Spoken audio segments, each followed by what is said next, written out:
Welcome to the NBTLT podcast with your guides through this magical journey, Lon and Zumi.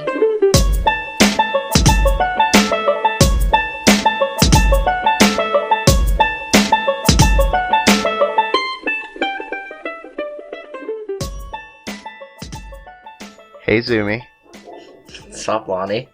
it's been a while. I know.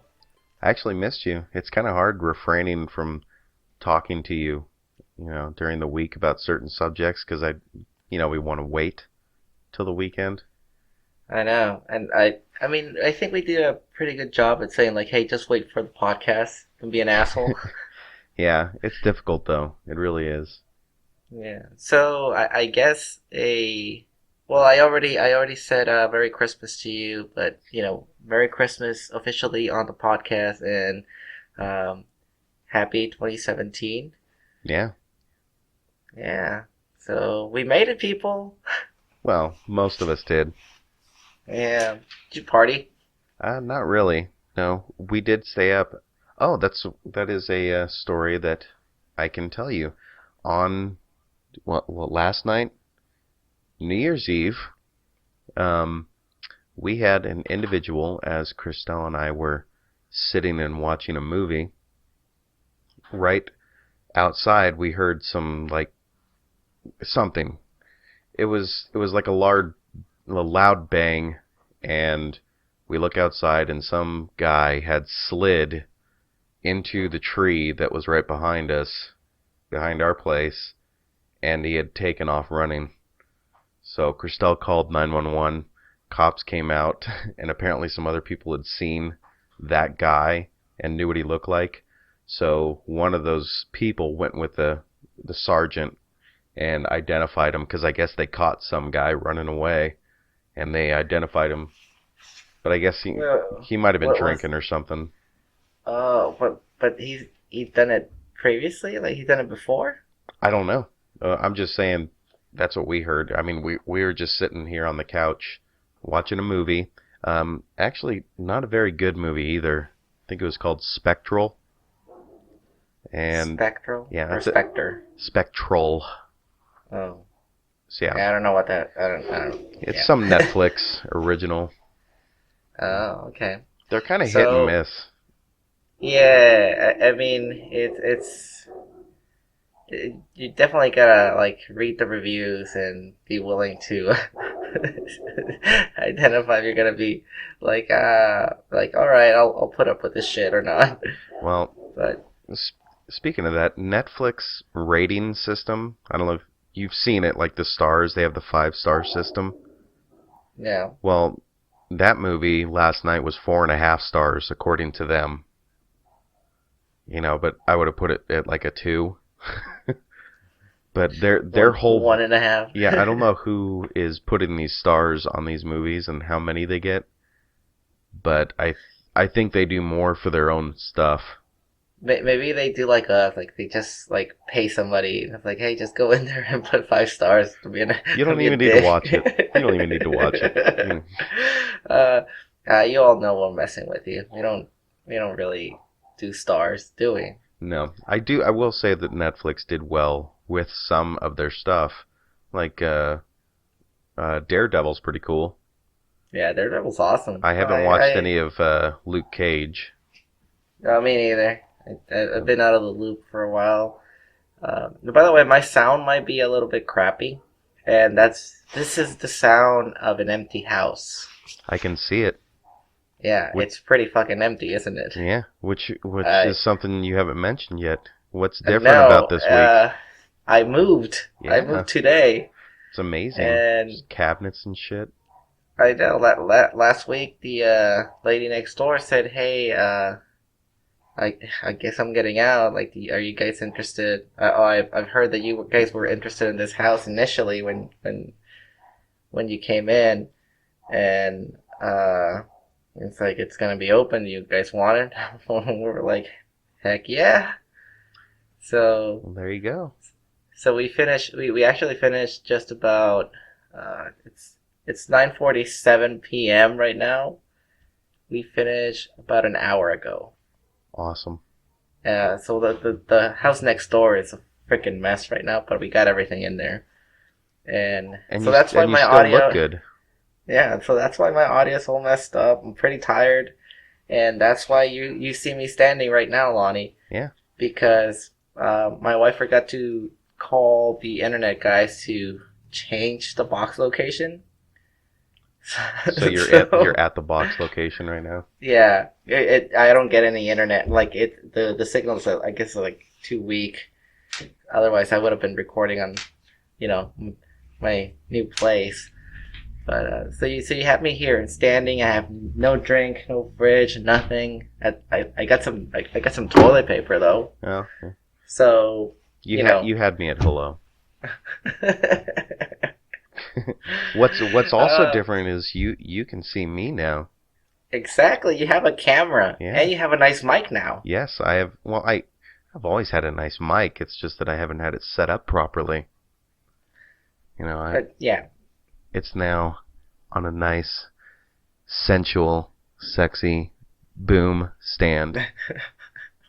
dude, don't caress the boom while you're doing that. Yeah, and this part isn't recording. All you listeners can't see this, which is probably a good thing. Oh, you guys eventually will. I think we're gonna do, something like an encore type recording. Man, I'm still gonna make you sing though. No. Did you learn that song yet? No. The Why not? the mountain one or the Yeah, the lava one. yeah the volcano one. The I Love You song. Yeah, I gotta learn that one.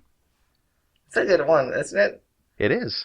Oh, and actually, by the way, this week we have a different intro music, and that comes from bensound.com. But we thought we'd change Totally it up a little selling bit. out. Yes, we are. We haven't gotten any money though. No. Well, I got a few gift cards for Christmas, Hey, where's my gift card? Well, I don't love you that much. Dick. When we're loaded, when we start making, a bunch of money from this podcast, in like 200 years after inflation, then I might get you a nice Christmas gift. Oh, you suck. Yeah, I know. But anyways, back to my moving thing, because this can't wait. I've been holding on, so it's like everybody's with New Year's. It was raining, so there wasn't like a lot of fireworks going on, which was nice, except my fucking neighbors, dude. Oh my god. Like, it's amazing what one house does as far as sound, because they had like karaoke going on and shit, and they fucking suck at singing too. But they had their karaoke and they were having fun, and that's all good, right? As long as they stop at 2 in the morning, I'm fine with it. 2 in the morning. Yeah, that's like the rule here. Like, you can party out until 2 in the morning. After 2, then you can call the cops on everybody. And dude, it's 10 here. Fine. 10? Yeah, what? 10 p.m. Yeah, no. It's 2 in the morning in Mexico. If you're like in a like a rural area, then it's you're good. Like, there's no law, but here it's 2 in the morning. So anyways, yeah, I'm thinking like, all right, whatever. And then this morning, like, I wake up and like I told my wife, like, I kind of want to like put a speaker out and just like put some Mudvayne on at full volume just to like piss them off and make them like their hangover like a little bit worse.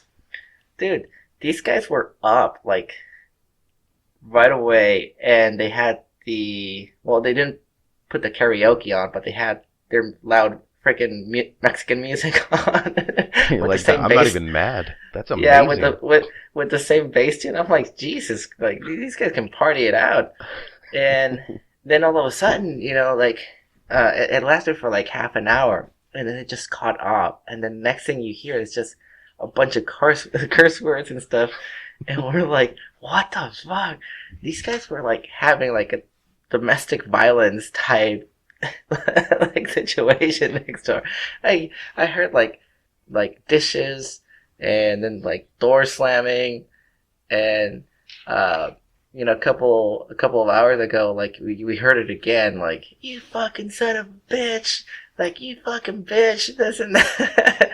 Like I'm getting out of here, yeah, yeah, yeah, boom, and I'm just laughing, and my wife is just like, shut up, and I'm like, this is fucking hilarious. What do you mean? I don't want to shut up. Like, let me listen. You should have recorded it. Dude, I wasn't thinking. Like, honestly, I was just laughing so hard of the entertainment value that I was getting at that moment, especially with like the guy. He's just like such a fucking asshole. Well, I did get to take some video of the guy who crashed into the tree behind us. I got the video of him being, hoisted up onto the tow truck. Well, his car anyway. Mm-hmm. And I kept on telling Christelle, like, I hope that because of where the car was located in the field, in a ditch, I was like, man, I really hope that he doesn't use the chains to try to pull this guy out, because he could rip some stuff off of this guy's car. He needs to use the boom probe, extend that thing up, but he didn't have one. It's just a flatbed, and all he has is chains. So he hooked it up. Now, he didn't pull anything off, but because of how it was situated, like the back end of his car, like the quarter panel was touching the tree. So when he spun him around, it just snapped all the stuff that was on the side of the car. So his light pops off, and the tow truck driver doesn't even give a shit. He just keeps going. He's it was great. Oh man. So man, it's been 2 weeks, right? Just about. Since we last recorded. Just about. Fuck, dude. I'm excited for 2017 because there's a lot of films that are coming out that I want to watch. Like John Wick. Blade Runner. Oh, yeah, of course, Blade Runner. Blade Runner 2049 is coming out, and I guess it looks like a definite sequel. Like a real sequel? Like a real sequel. Ryan Gosling is going to be the main character. Harrison Ford is going to make an appearance. I don't know if he's going to have like a big one. I mean, he is like the secondary actor in it, right? Yes, I think Ryan Gosling. Well, I don't. From what I've read, is that Ryan Gosling and Harrison Ford share pretty much the star role. Like, there's no real, like, lead man. Well, like, the original Blade Runner, I mean, you didn't really... Yeah, there was none. You could say it was Deckard, but it really wasn't. It was also, what's-his-face, the replicant. Yeah. Hobo with the shotgun guy. Yeah. What's his name? I forget. I can't fucking remember. Yeah. Ah, crap. I can't remember his name. I should know his name. Well, there's this amazing technology called the internet. I know, but probably look it up. Let me see. Yeah, you should look it up. He's at the he plays that blind swordsman too. It's a famous movie. Rutger Hauer. Yeah, there we go. Yep. And if you've never heard of Blade Runner, you should go watch the uncut version though. Oh, yeah. Otherwise, it won't.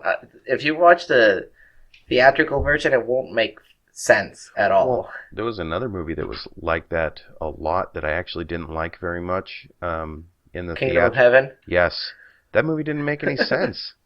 Like it skipped around all these different like scenarios that were happening, and you're like, I get what they're trying to do, but it just doesn't. Nothing connected. And then you watch the director's cut, and you're like, oh, that makes more sense. It's bad editing, and like I don't know what Michael these Bay editing. Yeah, it's like just put an explosion there. It's like boom, all right. But if you watch Blade Runner, you have to watch the director's cut in order to make sense of the story, and hopefully 2049 will be a decent sequel. I mean, you do have the original director as producer. Yeah, well, you have. Let Let me see. or he's I don't know. Or he's it's like a Ridley consultant. Scott. Ridley Scott is directing. I'm pretty sure. No, but okay, but there was The writer, you mean, like the the writer, screenplay yeah, and all that? yeah. Is it Or I don't know if he's Hampton consulting Fancher? or yeah. Well, let's I don't know look if he's at it. consulting or something, but I guess he's like involved in the story, so they don't like mess it up. Let's see.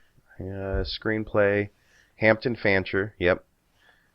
There you go. He's doing the screenplay and the story. So Yeah. well, the So- trailer so it- looked like Blade Runner. I mean, Yeah, it didn't have all the and- lights from the cities and all that stuff that you saw in the original, but I'm sure that'll be in there. You know, but Well, it's just like a desert scene. well, that's basically what outside the city limits was in the Blade Runner universe. So, I mean, it was the thing that was interesting about Blade Runner, like the comic, you know, that it was the world that it was set in is very, very similar to Judge Dredd. Yes.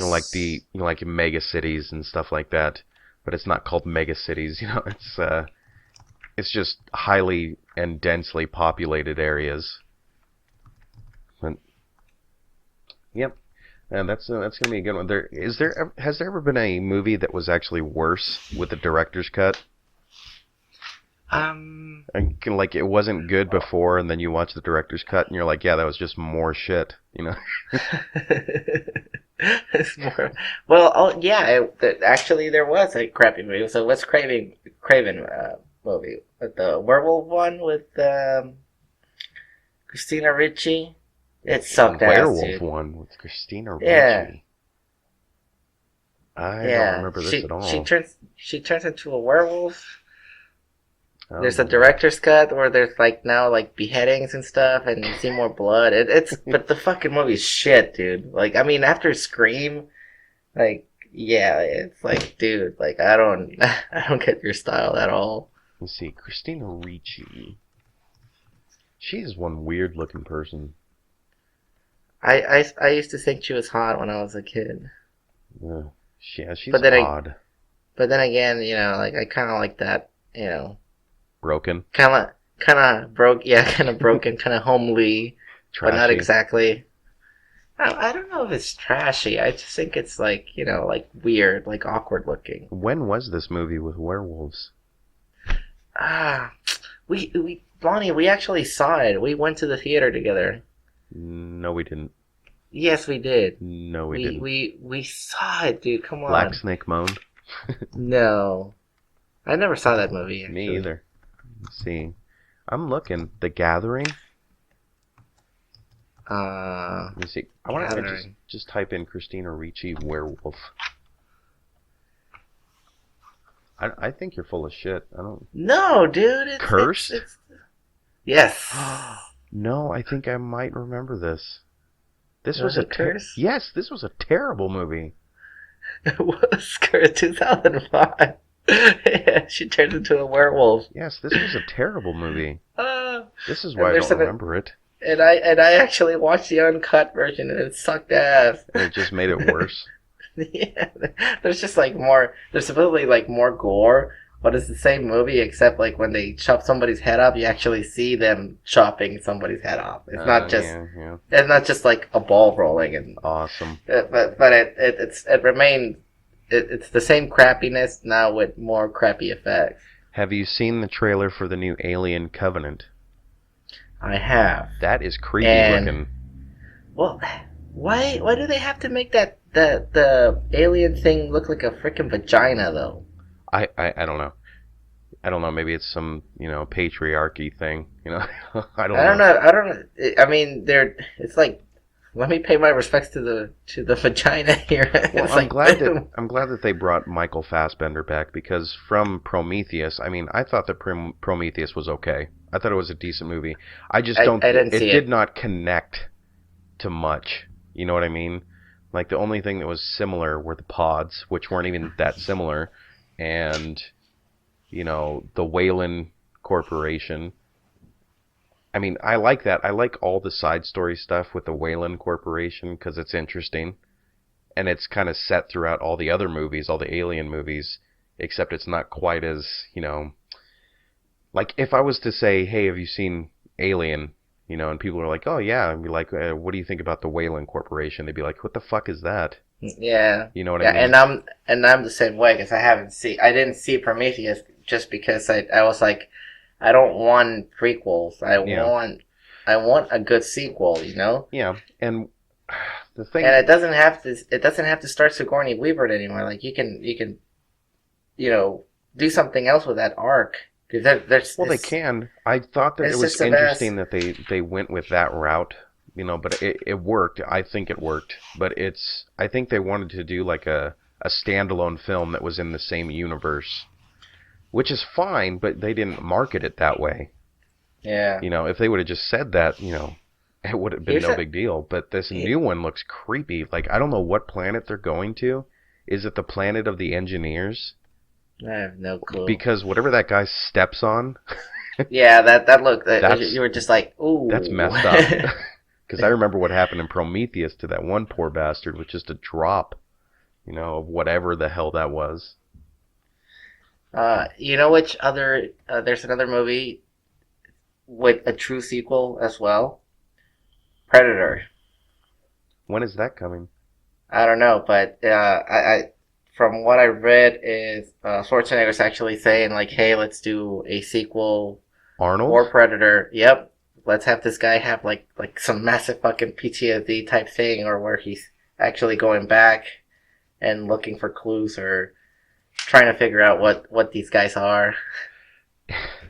Didn't we watch Alien versus Predator together? Like the first one? Yeah, and it sucked ass. Wow. That was pretty bad. Well, They did well, do here's- the second one, which was like even cheesier, but for some reason it was better. You know what I mean? It was the AVP? Yes. They did a sequel to that, which was, like I said, cheesier. Now, okay, Alien vs. Predator Requiem is what it's called. This movie, Christelle and I think we're just seeing the beginning of it one day on TV. And the beginning of it is these two people, a father and his son, out hunting out in the woods when they come upon two pods somehow. I forget how this happened. They come upon two of those alien pods. Now, the messed up part is, you think, like from seeing movies for your entire life, you usually know that the kid usually gets away and has that story, like my dad got killed by something or something like that, where they always spare the kid. Not Yeah. in this movie. The alien pods, take host over both the father and the son, who's only like 10 years old, and then they show the alien ripping through the kid's body. It's just messed up because you're watching it, you're like, I mean, even the Aliens and Alien 3, they didn't show it with the kid. Remember the little girl? Yeah. Well, but the little girl. She there was got already infected. there was already the blood or something, Yeah, right? yeah, Or, but they didn't show any of that stuff because yeah, that's I violent. remember That I mean, as far as alien movies go, that's a pretty violent act. For even the adult characters and stuff. I mean, that will be seared in everybody's mind from the first time they watch the first Alien movie. I didn't see Requiem. Requiem's the one that has the Predator alien, right? Yes. Oh, But okay. it Yeah, makes- I It didn't makes see that sense. one. Just, I mean, I get it. It was like I said, it was cheesier, but it was better than the first one. But the thing that I found interesting was that the alien species, the xenomorphs or whatever they are, they take on the attributes of any of whichever creature they. Right, and that's something that's really cool. Yeah. But with Predator, well, I guess what Arnold's saying, because I don't know if he's done some serious acting. I know some people don't they see Arnold as just like, oh, mindless entertainment, but if you see Maggie, Oh, for example, like he can do some serious acting. he's really good. And- Well, he's been doing it forever. It's not like he hasn't learned anything. Yeah, and with Predator, he's saying that the reason why the first one worked, it wasn't because of the whole testosterone movie, because it's a testosterone packed movie, right? Let's be honest. For sure. It's a manly man movie, but he said the reason why that one has worked uh, over the sequels, the remakes or whatever, reboots, whatever you want to call it, is because the other one actually had character development. Yes, it did. And you were sad when every single one of those characters died. right, and you cared for the characters. And the other ones, it's just like straight up action, mindless entertainment. And that's why you kind of go like AVP, like, yeah, that movie sucked. Or Predators, the new one, the newest one. Like, dude, I wanted to like that movie so much. Because it was kind of like, it's the same scenario. They're on a different planet. And it's just like, all right, you're kind of like like, here's some weapons and we're going to hunt you down. But you didn't care for the characters. No, and that's the thing. Even the second Predator movie, which I still enjoy watching from time to time, even though it's pretty it's pretty bad. Yeah, but I challenge people to try to remember 3 names of characters from the first Predator movie. Now just try to remember what Danny Glover's character's name was in the second one. Just his. Yeah. It's like you can't. You could probably tell us some of the storyline, but I mean, you don't give a crap about any of the characters because they didn't develop any of it. I mean, I loved everybody from the first one. You had Arnold Schwarzenegger. You had is it Carl Weathers? Is that his name? Dude. Jesse Ventura. Jesse Ventura, the Indian dude, whatever his real name is. That guy was awesome. Jesse Ventura had the minigun. You remember when he went ape shit and just cut down half the forest? That was awesome. And then it's he and then I don't know, like, but the way they died, it was just like,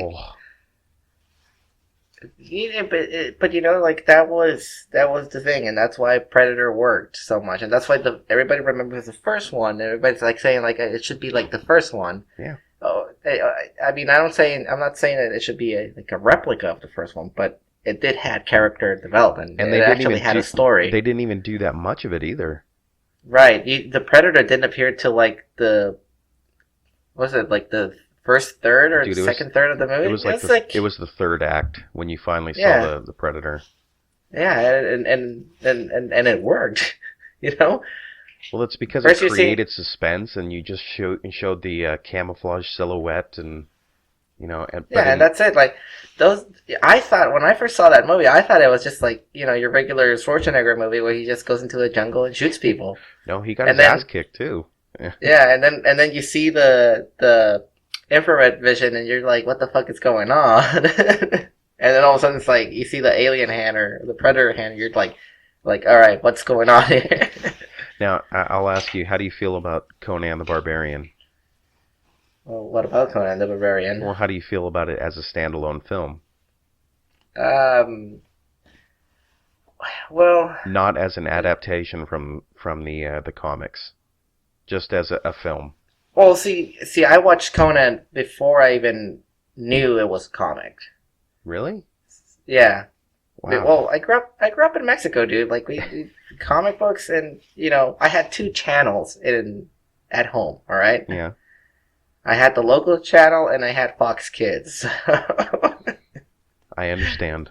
All right. So movies came to me through VHS with like my dad or friends or whatever. But when I saw Conan, I remember I would just watch that movie. Like it would end, rewind, put it back again.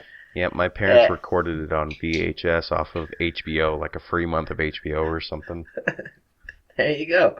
So, as a standalone movie, I would say I mean, like I said, if you're looking for action, that's not the one to watch. However, I will say this: when that first scene, that intro scene, it's just music. It's people yelling. There's no dialogue, and it freaking works. Yeah, and as a kid, the score for that movie was incredible. Right, for a kid to just watch that scene and not go like, "This is boring." Yeah. I mean, it it tells you a lot, right? Oh yeah. I will say, and then when you see, Conan like growing up and beating, and all of a sudden I mean, yeah, right now you can call bullshit because he was a slave. He's not gonna be fed. Well, they ask Arnold Schwarzenegger about that.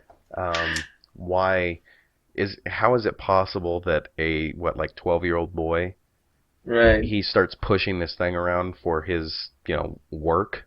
For some reason, that's a job for slaves, and he explained it as, he goes, what I was told when I was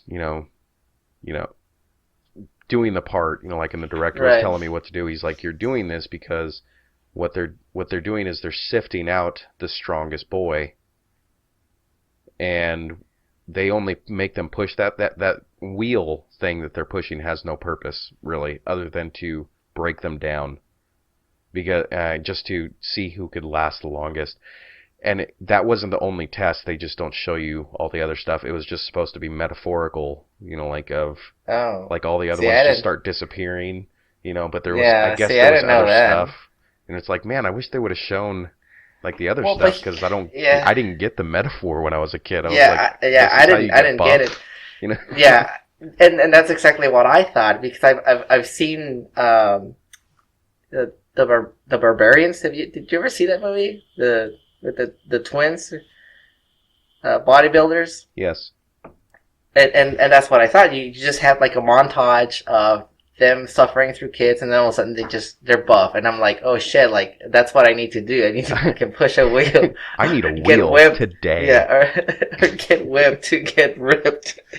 And so, I mean, I love Conan as a standalone film. I don't like the sequels.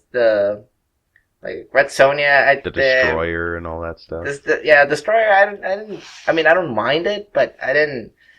But that one is more of an action film to me. Conan is more of it's a story.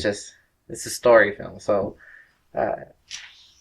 they put so much stuff in that first film. It was kind of hard to follow. With another film. So. Oh well, I still love that movie. I love the first one. I love the first Predator. Love the first Conan. But they don't make films like that anymore. Well, and like I said, that's the thing. Like if they would do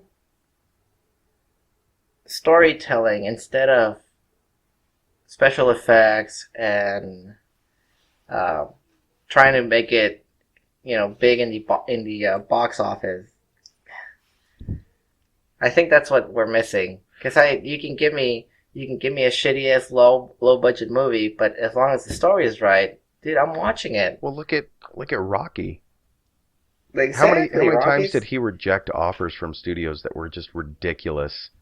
Like they're like, we'll give you 1.5 million, but you can't act in it. And he's like, well, no, this is my film, and I'm the role. This is who I wrote this about, And then he how much did he make it for? Like, he spent $75,000 finding his dog that he had to sell. He spent like a certain amount of money just to get his dog back. That wasn't even part of the film. Yeah. And then after he did that, and that was made with pennies. And that's one of the greatest films ever made now. Yep. It's just amazing. Got an Oscar for that one, right? Yes, and he deserved it. Because he worked his ass off for that movie. And, and you can say anything you want about Sylvester Stallone, about his acting and all that stuff, and not being able to understand him. I hate it when people say, if you're going to make fun of him for that, make it, as a joke, but not, actually making fun of him, because that wasn't his fault. The dude had a cleft lip when he was born, and the surgery wasn't done correctly, and, come on, man. I don't know the story. Give the guy a break. I did see him on it was a Tonight Show. I can't remember if it was like Conan or Jimmy Fallon or something, but he's talking about how he hated Arnold. Yeah. And now they're like best friends. Yeah, and it's so funny. He's like, why do you he's like, well, he's saying like, well, Arnold's doing this type of movie, so you should do this movie. So he's doing a Christmas movie, so you got to do a Christmas movie. And then they ask him like, what about stop or my mom will shoot. Oh my god. It was What a horrible. bad movie. That was a horrible movie. And he's just going like, yeah, I mean, well, yeah, you know, if somebody had to do it, it was either him or me. And You know, George Clooney actually had a really good conversation in an interview about doing shitty movies that you know are shitty. You know, like and Batman. yes, I mean things that you know it's not going to be a good movie. In fact, it's probably going to make you look like an ass. You know, if you do this film. And the interviewer asked him these questions like, you know, you've done some of these movies that are. He didn't call them shit. Like he was polite about it, and he said, you know, like these films weren't necessarily the best movies in the world. And George Clooney very seriously said, you got to pay the bills. He goes, and at that point in my career, you know, he goes, yes, let's say I make $100,000 on this one movie. He goes, that's 1 year. He goes, that sounds like a lot of money, and it is a lot of money compared to, you know, what the rest of the world might make. He goes, but there's other things that you have to consider, like, you know, I have to pay for all of these things that go along with acting and stuff like that. I have to pay my agent. I have to pay all this, and he goes, and I'm just doing these movies just to get some money so I can eat, you know. He goes, and then other stuff I do just because I want to get some money rolling or get rapport with a certain director or do something like that. And then later on, I can do the movies that aren't going to pay me very much, but I enjoy doing. It would have been awesome if he said, like, yeah, to be honest, I was trying to bang the director's daughter. Which may have been true. That would have been hilarious. Though. But yeah, I mean, at the end of the day, like, it's like I've told you before, like, we put so much value in films, and the bottom line is it's just people playing pretend. Yeah. So when they have a crappy movie, it's like when you had a crappy day playing with your friends, like, you know, you were playing pretend, and he was just not budging. Yeah. and you just like ended up having a shitty day. That's kind of like how it is, except, you know, it costs money. So. Well, that's the thing. It's a weird change from what an actor was during like the Shakespearean era, the Victorian age, and maybe the 1800s here in the Old West. What it meant to be an actor, and then what it means now. Even if you go back to the 50s, you know, they made very, very little money because you had to have a passion for doing it. Yep. And back then, there was no real value in that type of thing. Right. Well, I mean, so why are we going to pay you? You know, they.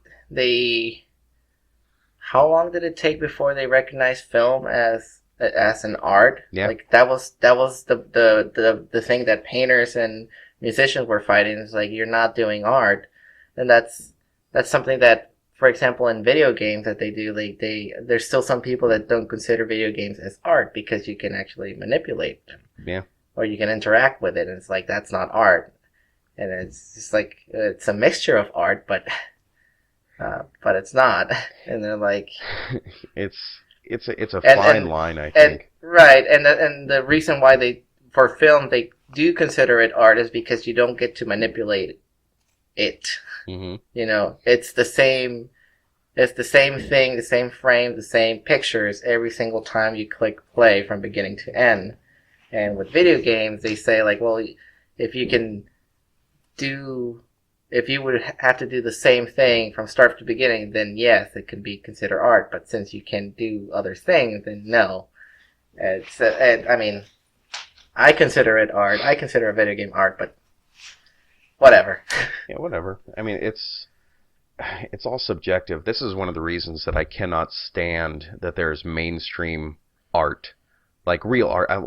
Not real art, but you know, canvas paintings and sculptures and stuff, and how they have streamlined that into like, this is like, you know, some of the best art out there. It's like, well, to who? And that's the whole thing, I mean, art is supposed to be a declaration of, well, like your skill and your intellectual. It's supposed to be a demonstration of someone's genius in some area of their life, right? Right. And when they take art and they say, this piece of art that was created last year is some of the best art that we've seen all year. Well, it's like, but to who? That's the whole thing. It's like art isn't meant for, like it makes certain people feel a certain way, but not everyone make them feel the same way. It's like Jackson Pollock paintings. It's like, that's not going to make me feel the same way it makes you feel. Where I'm not going to see the same thing you're going to see, and I'm not going to have the same emotion that you're going to have. Well, educate me on this, because I know it's a little bit more than just how, like, I guess it's a selling strategy whenever they say, like, oh, an art should talk to you, or how did it make you feel. But I know there's some actual, what is it, technique behind, like, the brush strokes and the colors that they use and all that stuff. So like they say, like, if you want something to have more impact in the visual, you use a lighter color or a darker color, or you bring attention with colors to a certain spot. So I mean, that to me, it's like, I'd look at a picture and I'm like, yeah, it's a fucking picture. But here's the thing, like, I get it if I see, like, a Picasso or a Van Gogh or whatever. I can kind of get if you're explaining that, and I'm like, oh, okay, I see that. But if you put modern art, and you put, like, a crumpled piece of fucking paper, and you say that's modern art, this is what I'm talking about. This is then how do you explain that? I mean, it's just a fucking piece of paper. But here's the thing: I will give it to the artist and say that you may feel a certain way about this piece that you have made, right?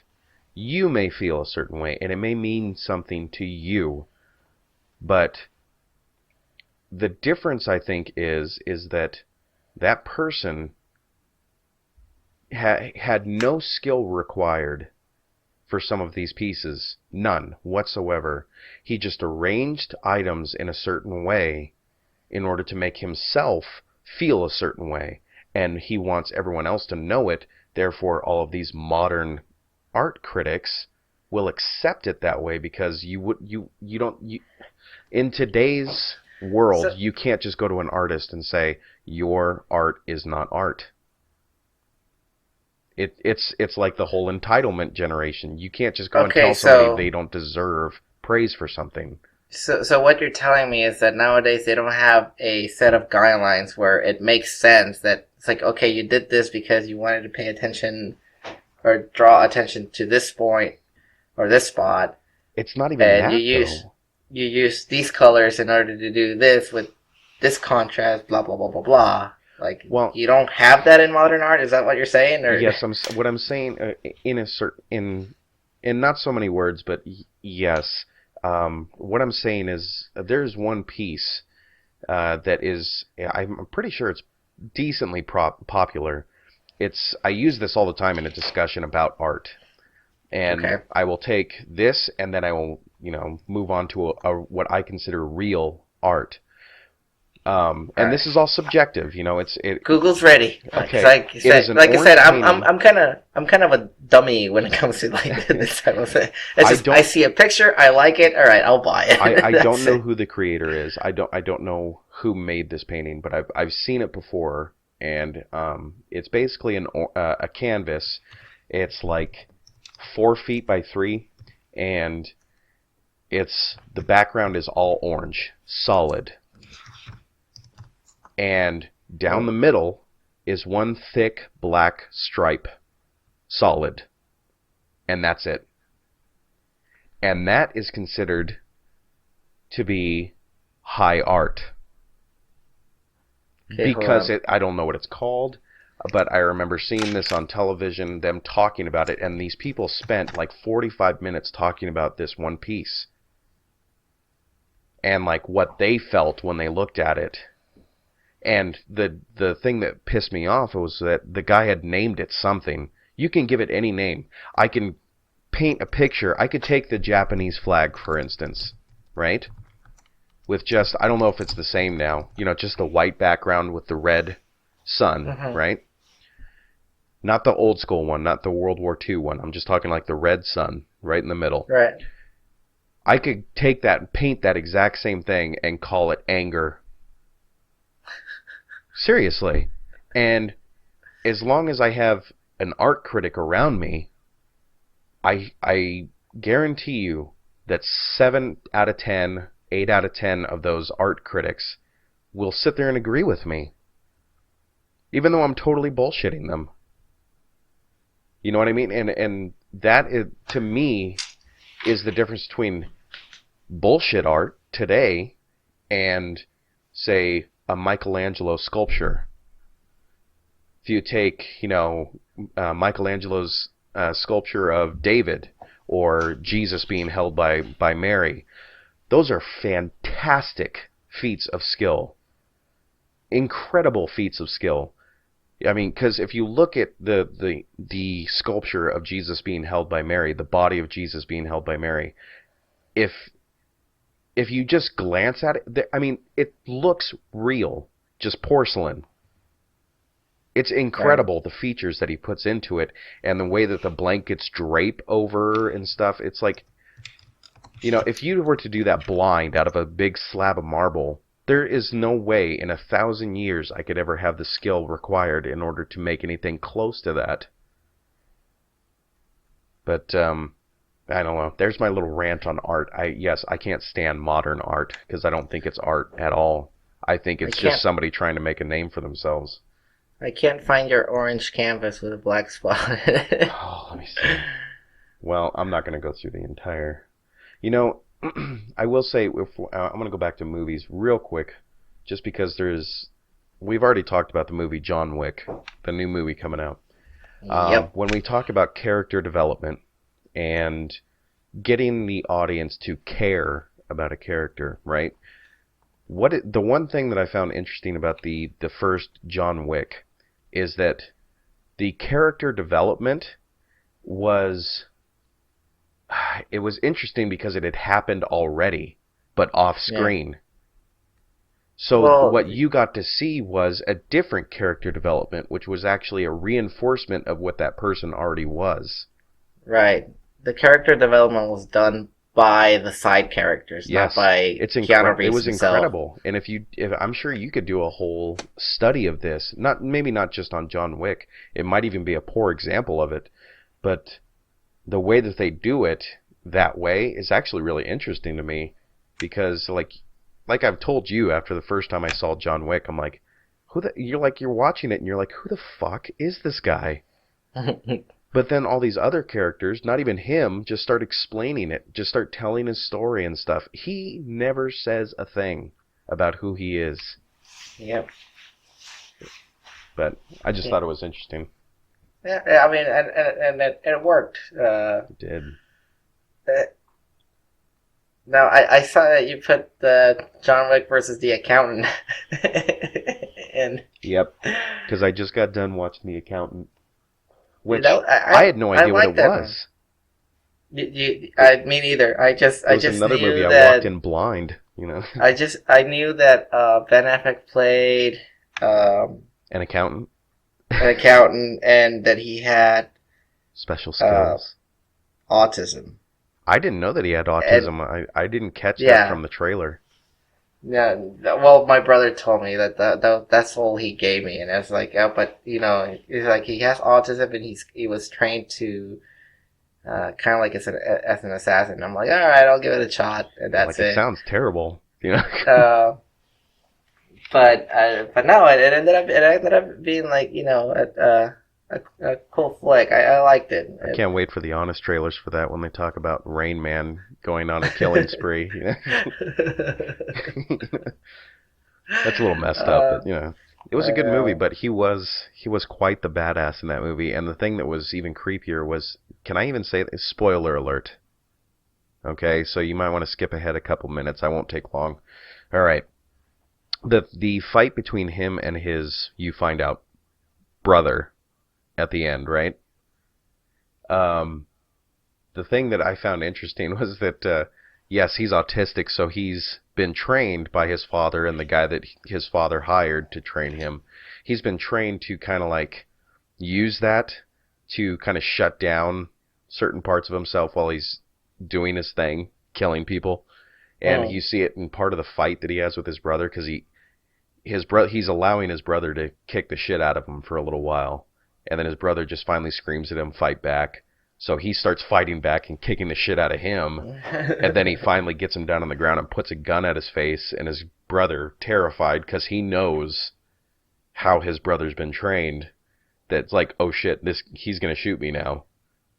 It's like one of those things. It's like he's autistic. It's gonna be really hard for him to stop because it's gonna be a thing that he can't finish. Yeah. So it was a really interesting moment because he finally snaps out of it. And you can see the change on his face. And I would say that Ben Affleck really does a good job with that type of thing, like the switching in and out of personas. That's why I think he made a good Batman. Except the killing part, right? Yeah. Now, what version of Batman is that, by the way? Because I have never Zack seen Snyder's version. I have never seen a version of Batman where he's just not only killing people but okay with killing people. But here's the thing, like there's the whole not killing thing was not established until I can't remember which fucking comic came out that all of a sudden they gave him that rule. But if you see like the original, like the Tim Burton Batman, he's killing people left and right. But I mean, you can really assume know that you can assume he is. I mean, he killed the Joker at the end, technically, and you're fine with it. But then, like after the Tim Burton movies, I think, or the animated series when it got popular, I think that's where they put the no killing rule. But here's the thing, like the Zack Snyder version, I didn't need to see Watchmen. Yeah, and that's what he tried to give me. He tried to give me Watchmen, and I'm like, I don't want Watchmen. I want Batman. Yeah. I want the I DC Justice League. I want the Justice League style films that the animation style DC movies that I've been watching. I cannot even express to you how pissed off I was that they just threw Doomsday into there as like a side note. I know. Oh my gosh. So what pisses you off the most? Doomsday or what's his name? Jesse as Lex? Oh my god. You mean Jesse Eisenberg? Yeah. Oh my god. I don't know, dude. That's a really close run because that's like sacrilege to me because both of them. I would say Jesse Eisenberg as Lex Luthor just because of the character. It's like, and everybody was praising him before the movie even came out, like how well he did as Lex Luthor. And then I watch it, I'm like, what the fuck are you people watching? I mean, seriously, that is not Lex Luthor. Here's the what's the fucking Jolly Rancher? Here, Lenny, here. Open up your mouth and put a Jolly Rancher in your mouth. Oh, thank you. You playing with the camera now? See, that's the thing. Like, I didn't mind his Lex Luthor, but but that's not the Lex I wanted to see. I wanted to see the Lex Luthor, and not even the one from the comic books, because the one from the comic books, he's kind of like extravagant in a way too, like fast talker. But no, I wanted to see the one that you see in Smallville, the animated series. Oh. No, the animated series. Yes, the one. Well, that's basically Smallville. Yeah, the one from Smallville is pretty close, but they made him friends with Superman, and it's just like it worked. No. It worked. I guess it was like a fucking soap opera, but it was. But that kind of Lex, somebody who's serious, methodical, like he knows what he's looking for, and he's not going after him because he just wants to be superior to a god or whatever. He's going after him because he knows, like Batman, he's a threat. What his capabilities are. Yeah, and what are the capabilities of the human race? Yes. Because he's the one that's representing us, not Superman. Yeah. And that's the thing that there's only been a few characters in all of film and television that have ever been able to actually embody that role of the villain, but not the villain, of the villain that you can relate to. Now, the joke, like Heath Ledger's Joker, came close, even though he was a little psychotic. Where it was like, well, with Heath Ledger's Joker, you could associate with him. Like, you could understand what he's talking about. Like, if you were to become extremely upset with society, which a lot of people are nowadays, you could understand what he's talking about. I mean, you might not go to the lengths that he did, but I mean, you certainly, almost kind of rooting for the Joker. And Well, if you analyze that movie, like, the Joker is the one that cleaned the city, not the Batman. Yep. And He a lot cleaned of it people up. say that is that you watch that Batman and you're like, I agree more with what the Joker's talking about than I do with Batman. I'm like, what year is it? But I think that Lex Luthor is one of those characters from comic books and television and all that stuff, is that, his motivating choices, the things that keep him going is to try and control Superman, not necessarily go out and just kill him, which he would be fine with because it would eliminate the threat. But he actually does care to a certain degree for humanity. Yeah. I mean, he's still, kind of a pompous asshole, but... Well, he kind of deserves to be. Yeah, but, I mean, that kind of comes with the territory of, like, being Lex. Millionaire, smart. Super smart. Yeah, super smart. Smart motherfucker. So now, you wanted to talk about this, right? Because you won't let me talk about it during the week.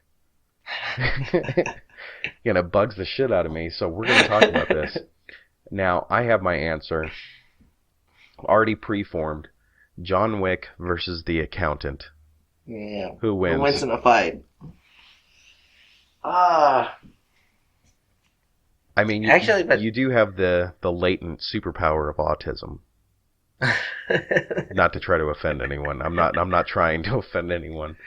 No, but here's the thing though, like with the way they and let's keep in mind, this is storytelling. This is not facts, right? It's storytelling. Sure, we'll go with that. In the world of the accountant, the autism is kind of like his secret weapon.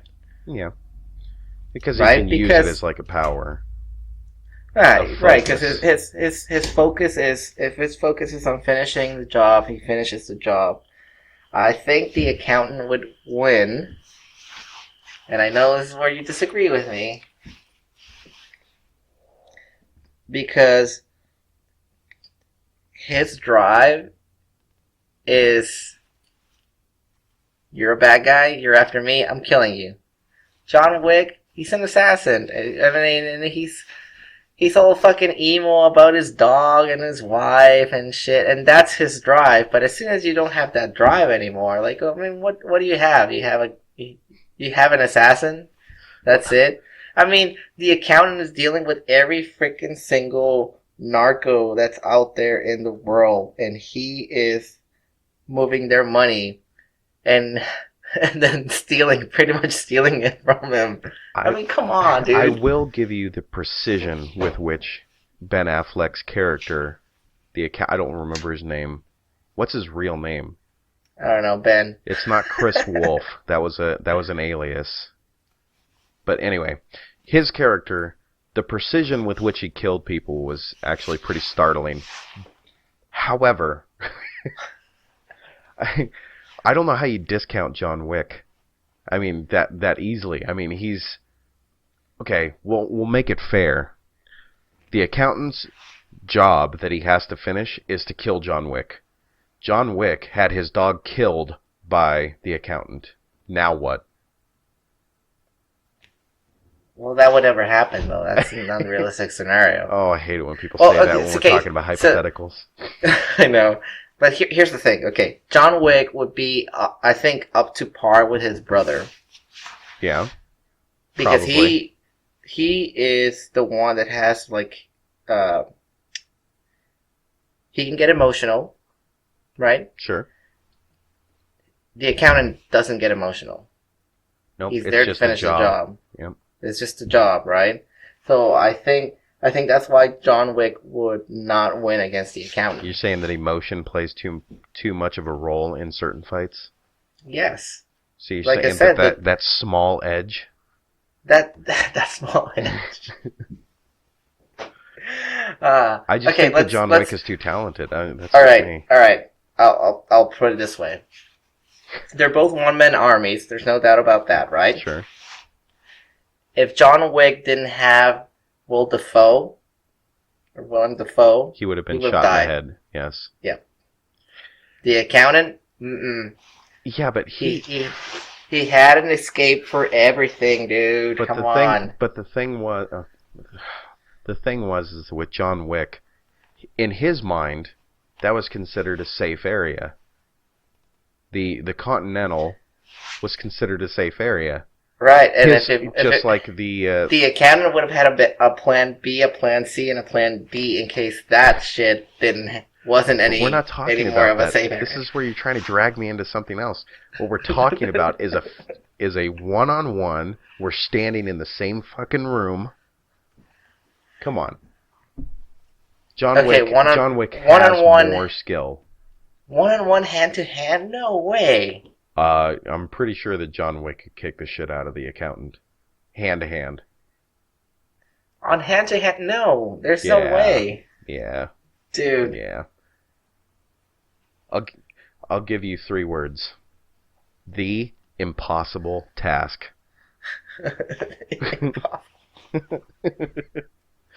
And if you haven't seen John Wick, that's this little story that floats around in the movie about something that John Wick did that was it surpassed all reason.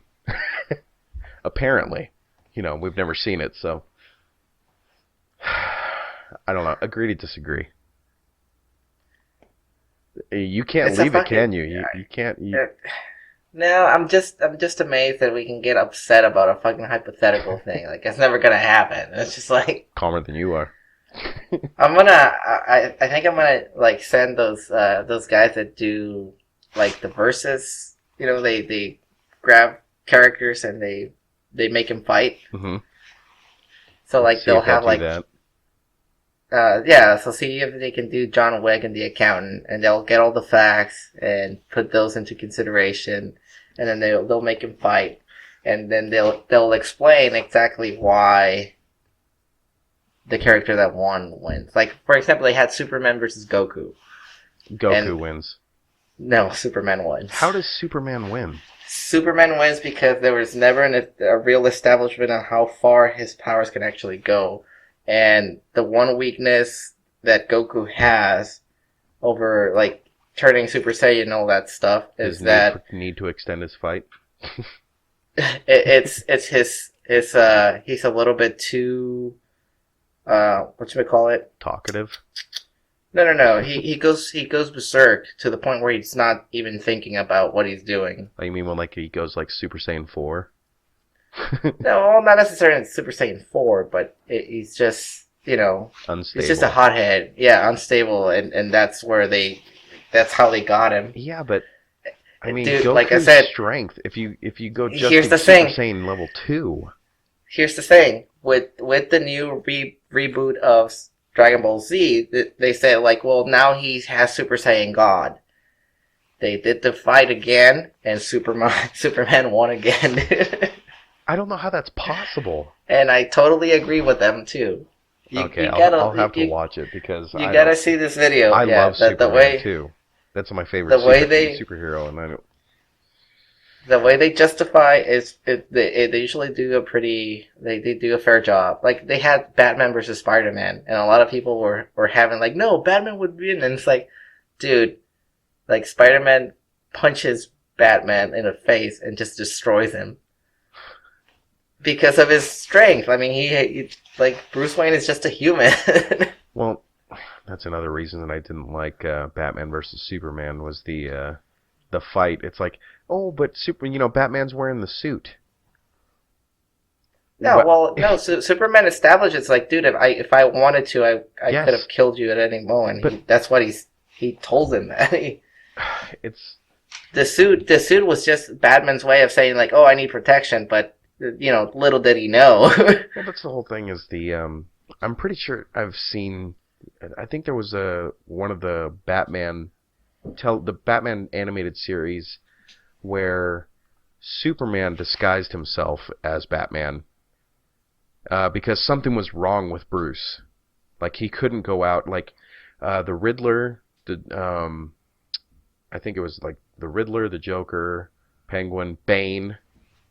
Were all grouped together in this one location, and Robin goes with Batman, who's actually Superman, but he knows it's Superman, and Bane starts, whooping on Batman, thinking it's just going to be like a normal fight, and Superman, who's dressed as Batman, just stands up and says, "Okay, this is the end of the fight," and just hits him like one time.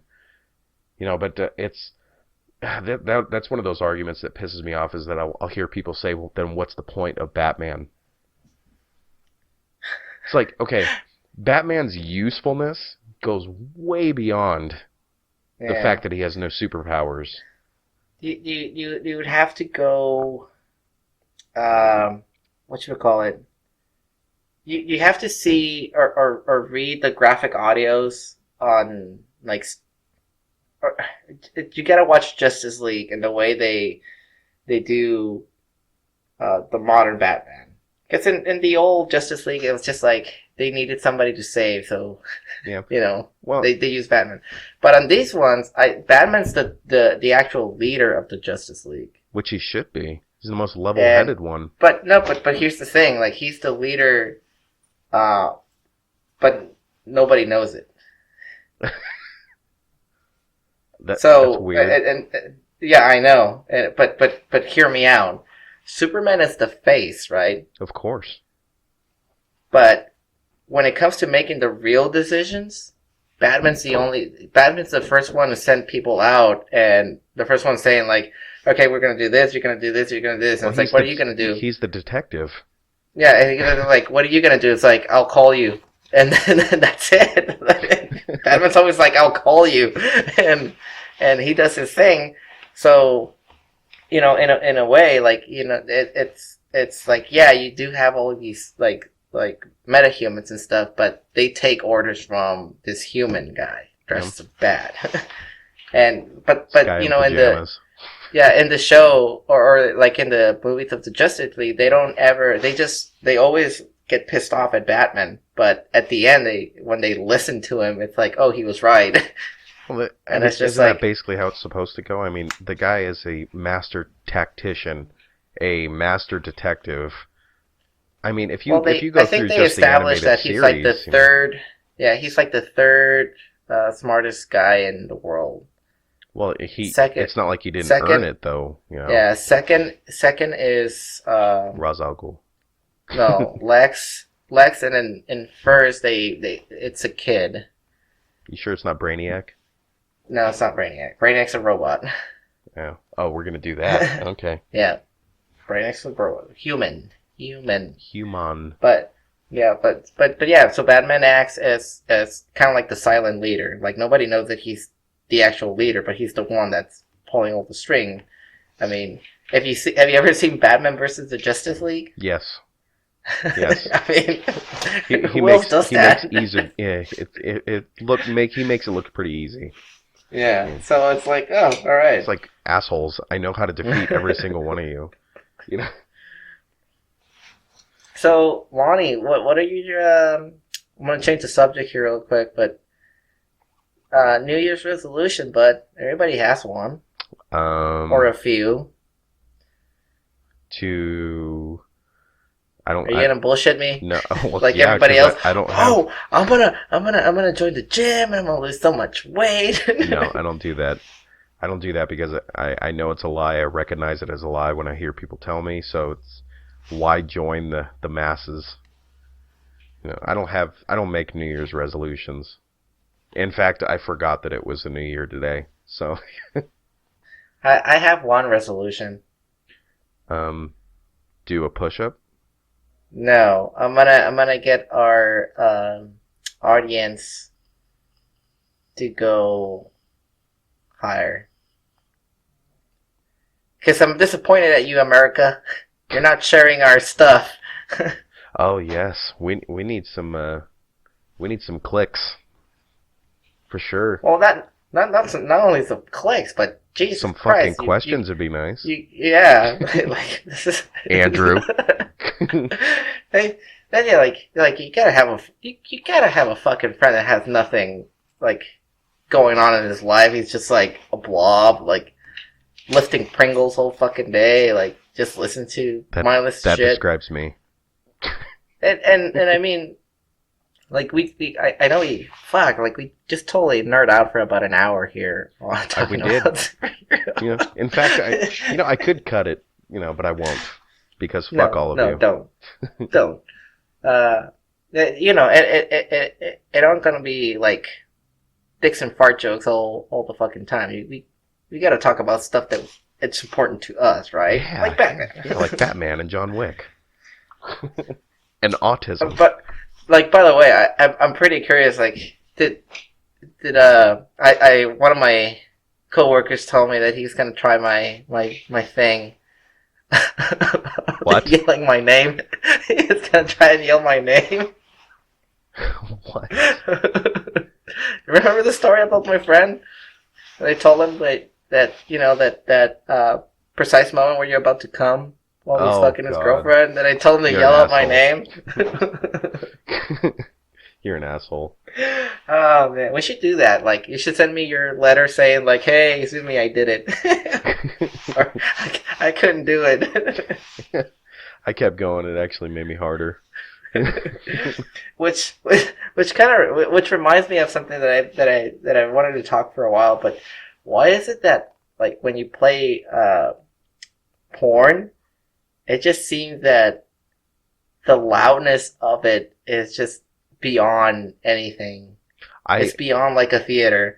Like you're watching it like you like your volume goes to 10, right? And you're watching it like a 2, and then you just hear like and then all of a sudden it's like and you're like, oh shit, everybody's gonna hear me. Well, I saw a thing on Reddit. It was on the Ask Reddit subreddit, and the question was, why don't we have? It might have been on the Ask Reddit subreddit. It might have been somewhere else though too. But it was on Reddit, and it was asking, why not in porn? Why don't we have like 30 seconds or maybe even just 10 seconds of music? Like just random music, nothing sexual, nothing like that, just music, just like 15 seconds so that you can adjust your volume accordingly. So before the rest of it starts. Right. Well, but I don't know. That's kind of no, it wouldn't work. Why not? Because if you have a screamer. Well, yes, but what I think they're meaning is that you have music, but you have it you set the music to where it's at the highest point that the rest of the film is. Exactly. So if the climax is going to be the let's say 5 is the loudest, right? It's going to go with the screaming. Because that's her scream, like, ah! That means that when she said a 1 or a 2, you're going to be like, ah? Like, yeah. Like, she's not feeling anything. She's not feeling anything. And then you're going to go up, and when it comes to the peak, you're at a 10 again, and you have the same issue. Yeah, it's fucking loud. Set that little clip of 15 seconds of music, set the volume of that to the highest point of audio within that clip. Or just wear a fucking headset. Or just wear headphones or something. Yeah. I do that. Be smart. But then again, you run... Oh, speaking of earbuds and headsets, I heard this thing, it's like really fucked up. Like, I didn't know this. But I guess like some people are targeting people that are like walking with their earbuds and stuff. Sure. Because they're distracted, right? Obviously. So they just go and like bring the gun or the knife towards you. They sneak up on you and they just rob you. It's, Which I mean, it's fucked up, but you got to think about it. It's pretty fucking smart. Yeah. That's why, like if you're out in public, don't put in both sides of your headset. I mean, isn't that a rule before you even knew this? Like all this stuff was happening, like always keep one out. Dude, this is If I've not never had only it. for just I'm balance. I'm the fucking asshole that wears that thing when like I go to Max because I want to tune people out, but little did I know that now Little did he like know. that people are like the people are like stalking you, they'll watch you, and then if they just see you like bobbing your head and dancing and shit, it's like, oh, this guy's distracted, I'm gonna fucking steal from him.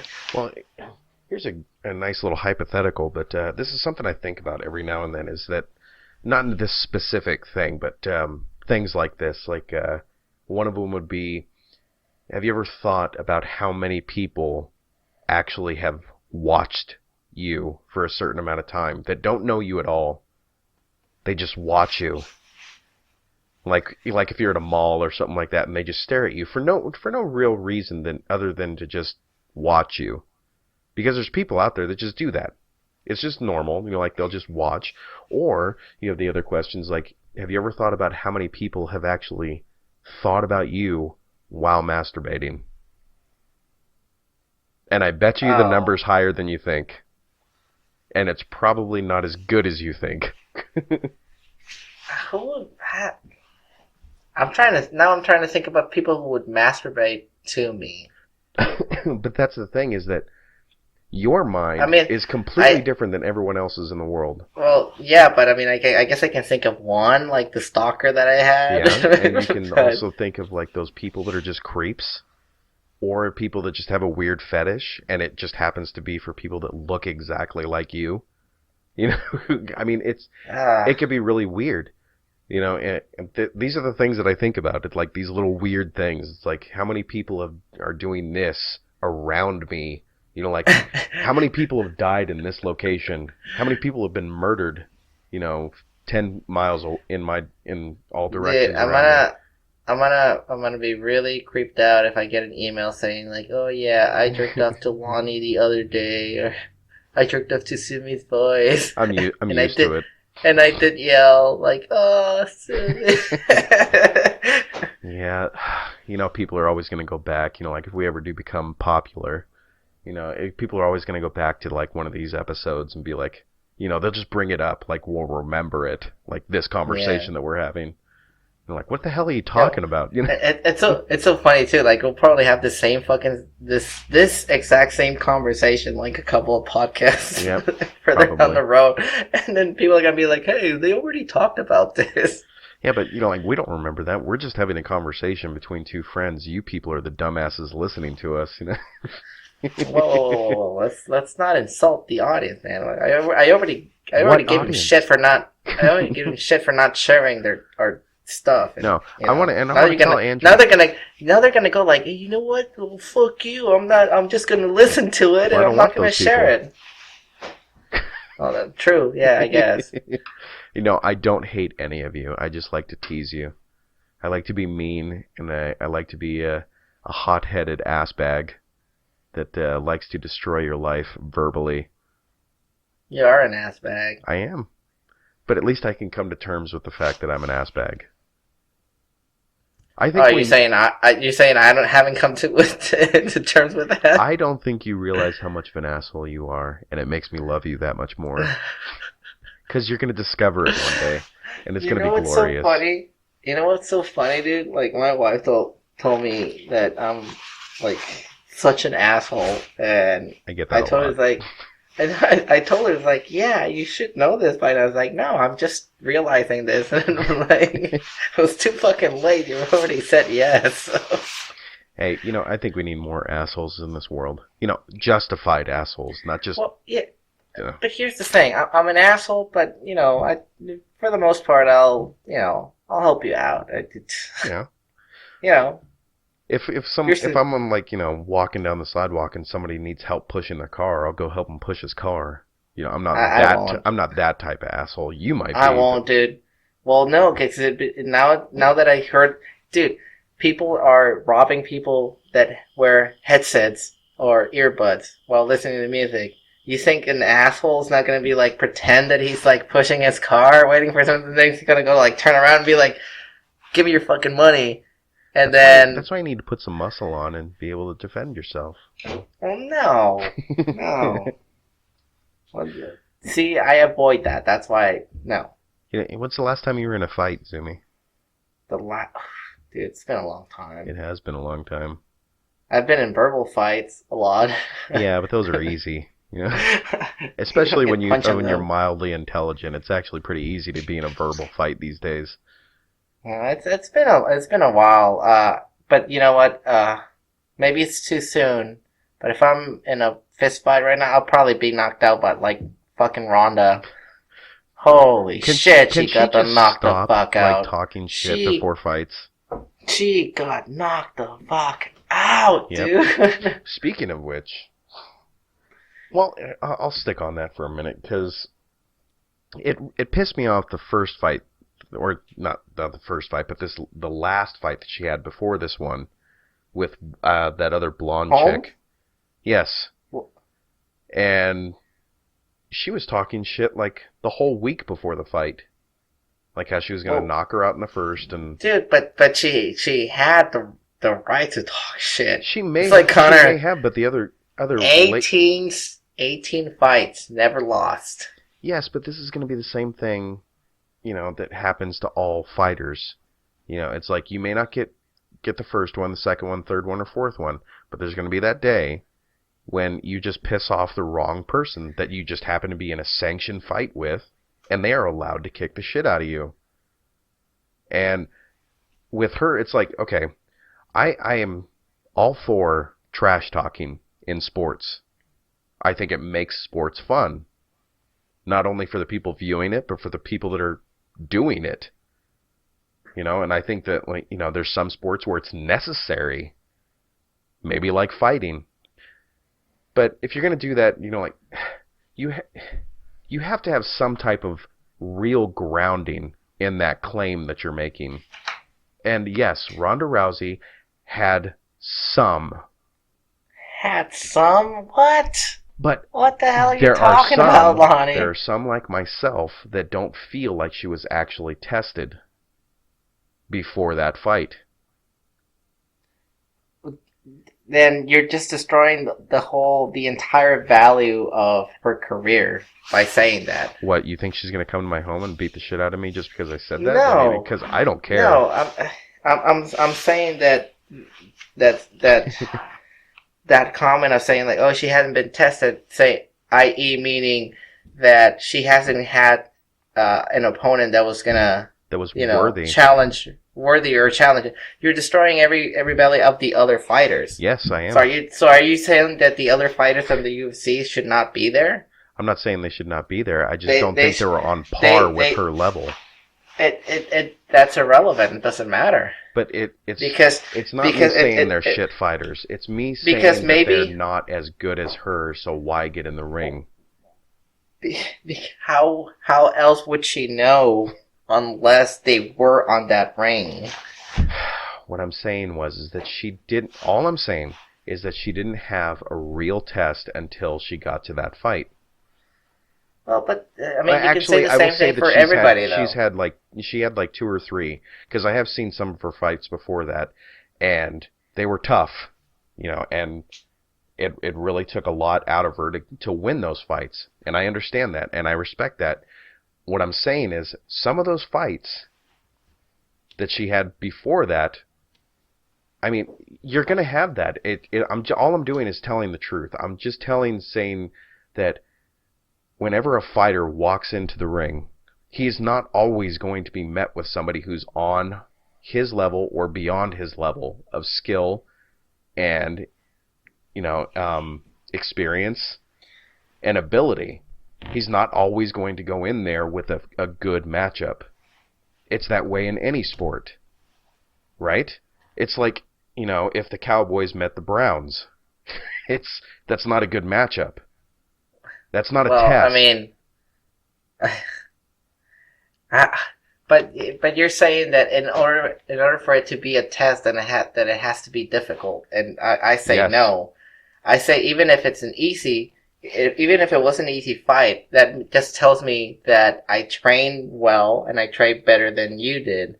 It could, but it could You also can't mean that you that can't person's just ability is far beyond what the other person is. and that's completely fine. And that's, but What's it wrong doesn't with tell that? you hardly anything when it's an easy test. Dude, It's did you? Okay, hold on. Let's stay away from a fight and let's just go for a regular math test. yes. So you're telling me that unless I have a freaking like algebra test versus just adding and subtracting test, that the algebra test, because it's algebra, that's the one where I would learn the most instead of the adding and subtracting? According to the level in which you're at, yes. I say bullshit. I say if I get the easy test, it just reinforces that I'm good at adding and subtracting. I'm good in my basics. So you need constant basics. Is that what you're saying? Is that too? It's fine. It's okay It's because fine, but it doesn't help you grow. Why would it not help me grow? Because if I can be told 2 plus 2 equals 4 1,000 times, it doesn't matter. Yes, it doesn't help me grow. Each and single time, like, it's gonna reinforce something. I'm not saying it's gonna reinforce a lot, but it's reinforcing something. You don't destroy the whole fucking value of it just because it was an easy fight. I don't see it as reinforcing. I see it as just replacing a reinforcement. Well, let's say this telling way. yourself over and over again that, I'm good at these fights, but I'm not good at these fights. Exactly. So you're telling yourself, I'm good at these fights. I'm good enough now to do this guy or this girl. And that's fine. That's fine. What I'm saying is that she didn't have a real test, quote unquote, is that she did not but I'm not someone talking about. But you're just focusing on Ronda. You're not focusing on the opponents. And with the opponents, I'm telling you right now, most of those people were not on her level. I'm not. Oh, God. You don't go challenge somebody. I don't go ask for a fight knowing that you're going to beat me. People do it all the time. Dude, come on. Not these fighters. These guys do it professionally. Okay. Yes, they do it professionally, but they make shit for money when they're starting out, like some of those fighters were. You have to take a chance. If I'm gonna get in the ring and I'm gonna let you punch me in the face, okay. Let's go for something we know. I'm gonna pick somebody that I know that that I think I have a shot at beating. And all these people that Ronda beat, they all thought they had a shot at beating her, and she proved them wrong. Yes, and that tells more about them than it does her. I'm just saying. Okay, let's go for a fight that we know. The first Rocky movie. Oh, God. It's not a real fight, but it'll work.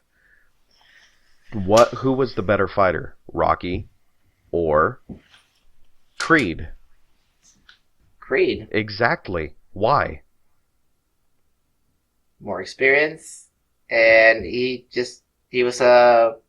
but he had better technique, better training. Exactly.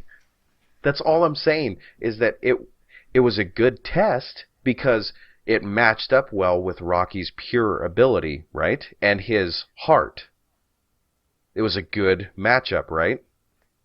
How was it a good matchup? He got fucking destroyed. It wasn't a good matchup. But both of them got destroyed. I mean, Creed got the shit kicked out of him just as much as Rocky did. So, and then an even better matchup was the second one. See, here's the thing. I don't agree with you by saying that Ronda is not a great fighter unless that she has somebody that is like fighting back. I'm not saying she's not a great fighter. I'm not. If she was able to beat him in 30 seconds, then out of respect, you beat him in fucking 30 seconds. Yes, I agree. But all I was saying from the beginning is that I don't think that she needs to talk that much shit about someone she's never fought before. But here's the thing, though. Like here's the thing, though. Okay, Muhammad Ali. He deserved it. Trash talker all the fucking time. Yes. Yes. Michael Jordan. But it was Michael Jordan. He has explained that it was more so about his persona rather than who he was fighting. Oh, bull fucking shit. Michael Jordan did the same thing. Michael Jordan did the same thing. You know? Yeah, but that's go Michael shake Jordan. hands. Go shake hands. Be like, can't stop me. Don't even try it. Like, no, dude. Like, you can't block me. But they like, couldn't, and he saw them like 20 times a year during a season. Well, but that's the thing. Like, if you are beating everybody, if you're on top of your game, if you're not trash talking, then what's the point? No, that's why I said I encourage trash talking. However, the way in which she does it, she's already guaranteed herself a win. Yes, and if you don't, then why you're not supposed to go in the ring. If I go into a fight thinking that I'm not gonna beat your fucking ass, then I have no business in the ring because I'm already defeated before I even step in. I think that's the wrong mindset. I think it's better if you go in there with thinking that you have a good shot at beating the shit out of someone rather than guaranteeing to that other person that you're gonna win. No, fuck that. If I think I have a good shot, like, no. What's the point in going... Okay, you know, agree to disagree again. No, Lonnie. I'm not going to go down this rabbit hole with okay, let me... I'll put it in simple terms. Would you rather go to buy a ticket, like a lotto ticket, thinking I might have a shot at winning, or would you rather buy a ticket saying I'm going to win? But Zumi, you're only proving my point when you say this type of analogy. Because people go out there with knowing that they have no shot, almost no shot. And that's the wrong mentality. Because if I think I have no shot, then I'm not going to have any. If I think I'm going to win, I got this. But they don't. See, you're focusing on the outcome on the post. Okay. I'm saying this. I gotta do this. Like, Jesus Christ, Lonnie. Like, would you rather?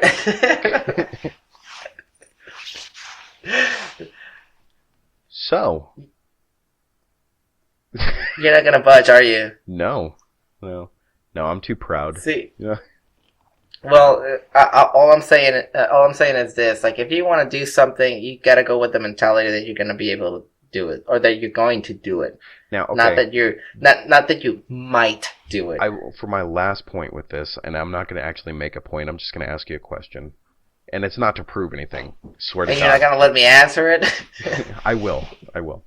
Do you think that these fighters, go into these bouts of trash talking with the mindset that they believe what they're saying completely?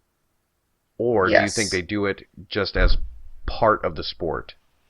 No. They see, if I know something is boxers, right? Mm-hmm. And this is not me thinking this is how they do it. This is Chavez works, okay? So they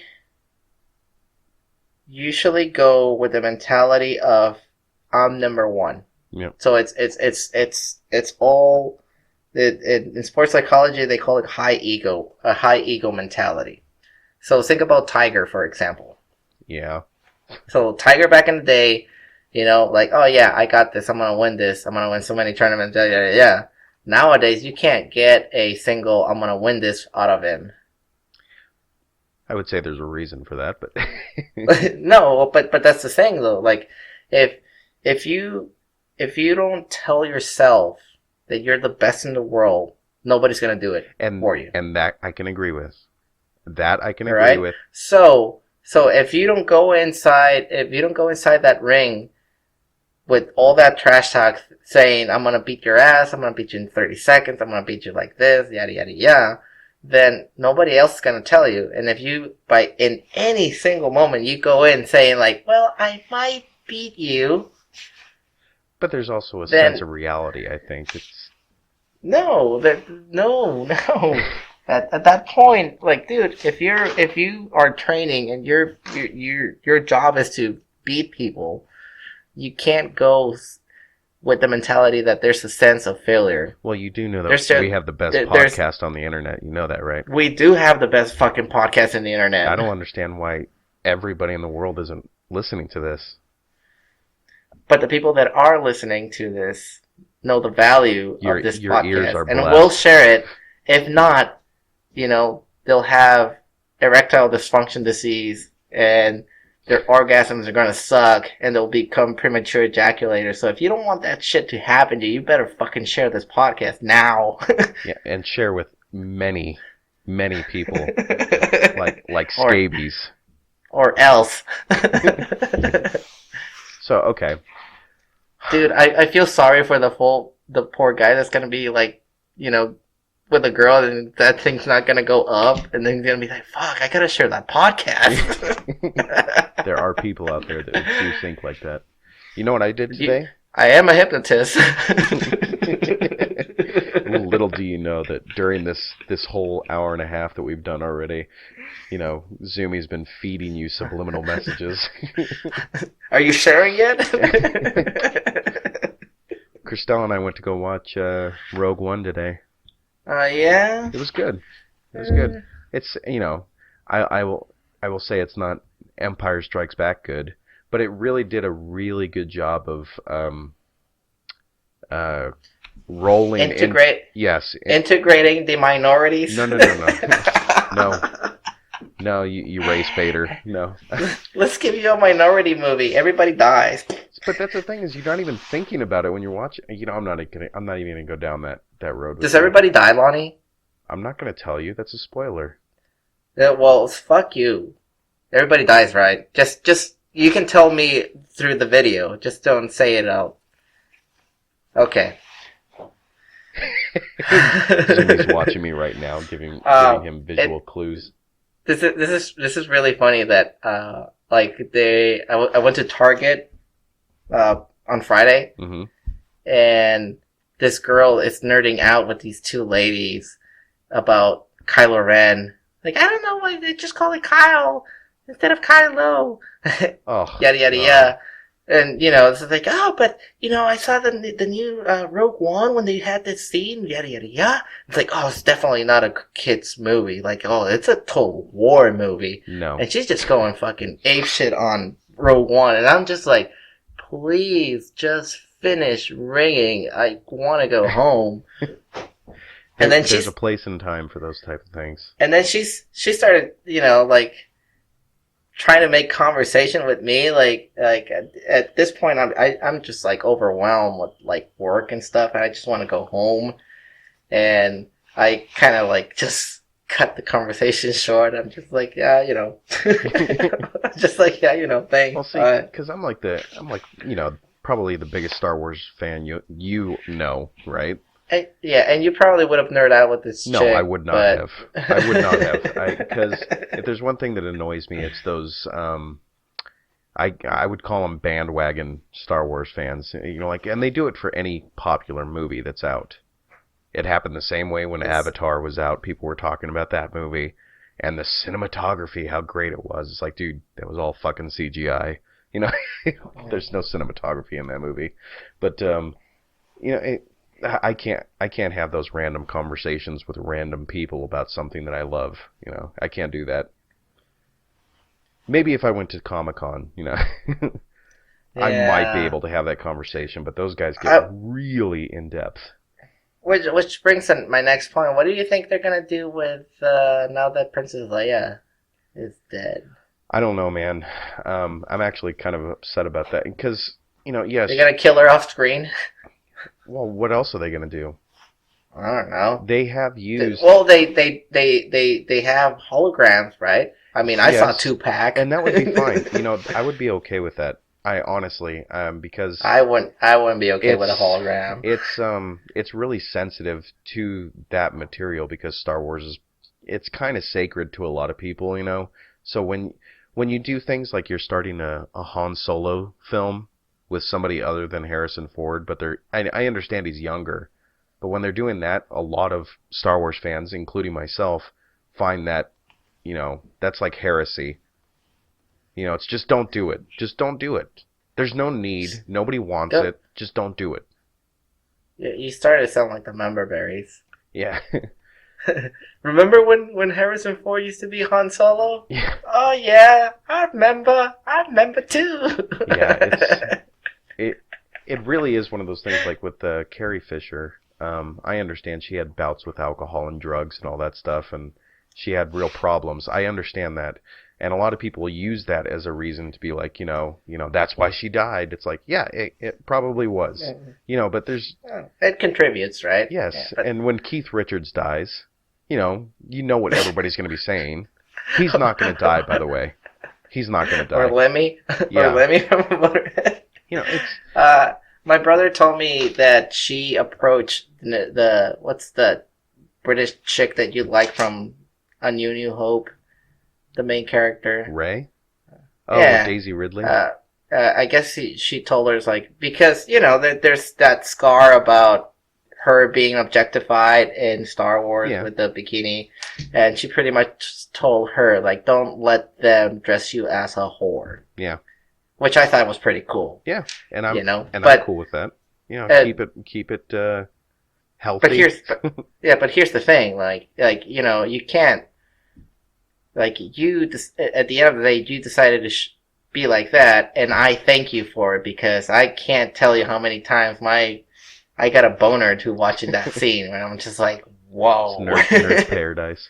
She's fucking hot. But Princess Leia will always be, sacred in the minds of Star Wars fans. And it sucks, because it's not on the level of, Robin Williams' death. To me, did she totally made out with her brother? Yes, she did. Well, it's not making. It wasn't making out. Come on, let's be real. That was like the before Game of Thrones. You had Star Wars. I think Game of Thrones took it to a whole new level. I mean, it's a meme now, so it's. But yeah, I'll miss Carrie Fisher, and I really hope that they do the next few films delicately. As in regards to her character, they can do a Paul Walker, right? Just do CGI, or they could, or like Tupac, just do a hologram. It won't seem disrespectful to me as a Star Wars fan if they do it delicately in any fashion. If they want to do it CGI or a hologram or something like that, just pay the right people up, bro. Yeah, just be family. Be very kind. Yeah, but. Yeah, we saw that movie today, and it was actually pretty enjoyable. I will say Darth Vader was in this movie, and that's probably one of the most badass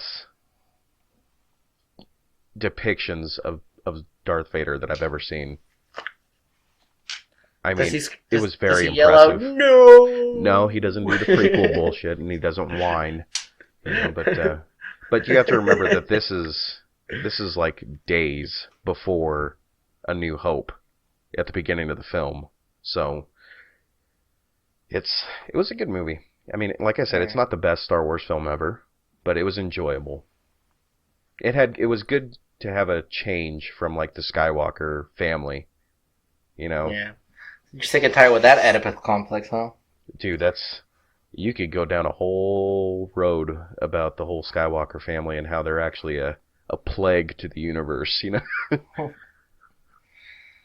Ah, man. Star Wars. Yeah, I'm actually getting to the point where all I want is the last 2 films of this last trilogy, and that's all I want.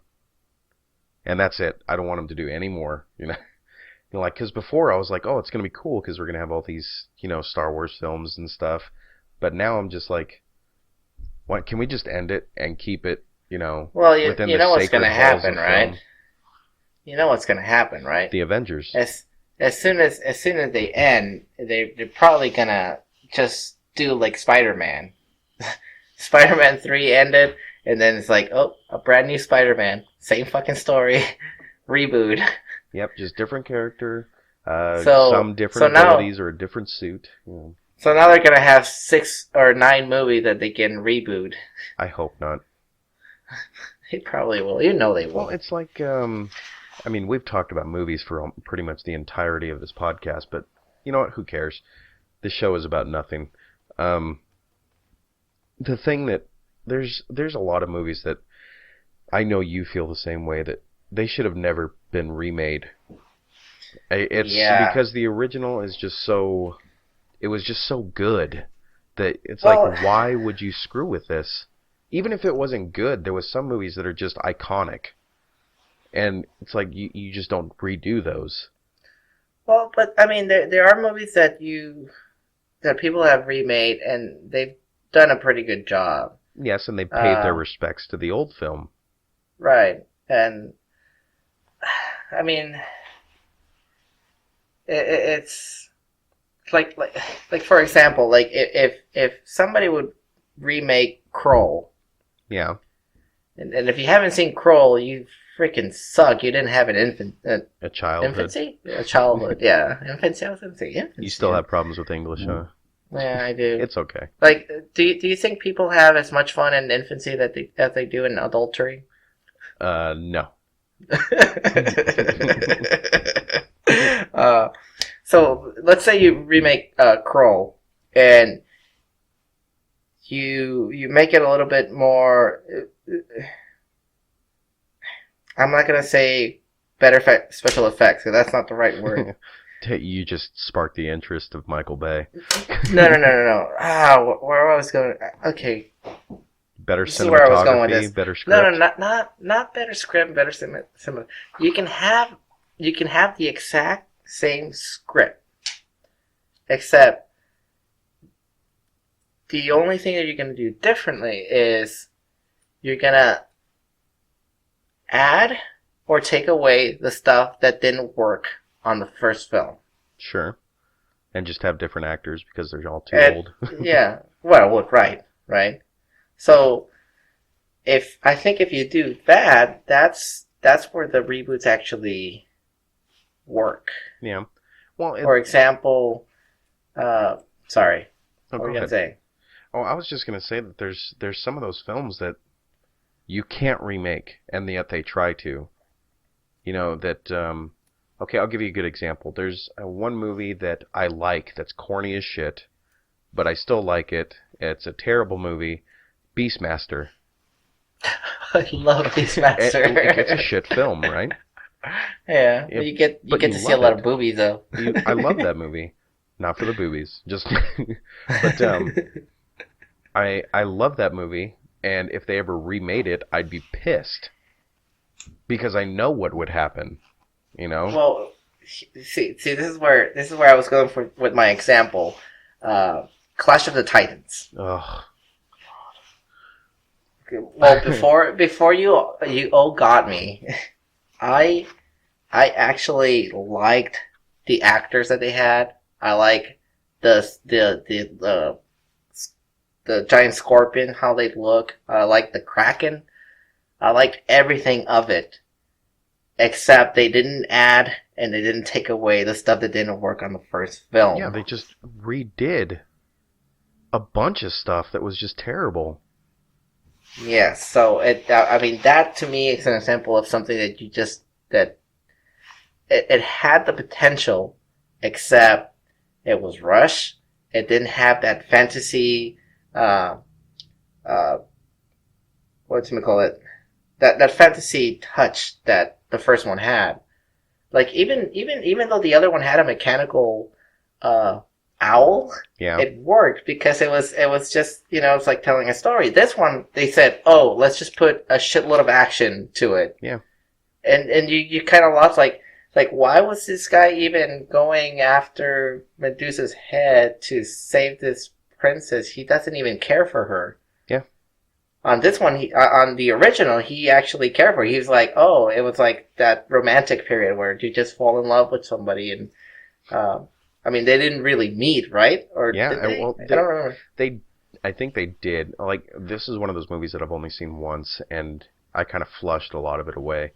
I remember Ralph Fiennes was Hades, and Liam Neeson was Zeus. Yep. And what's that guy's name? Played Perseus. I don't know, the guy from Terminator. Yeah. But I like I said, I like him. Yeah. I really like him And I like as all the those main actors. character.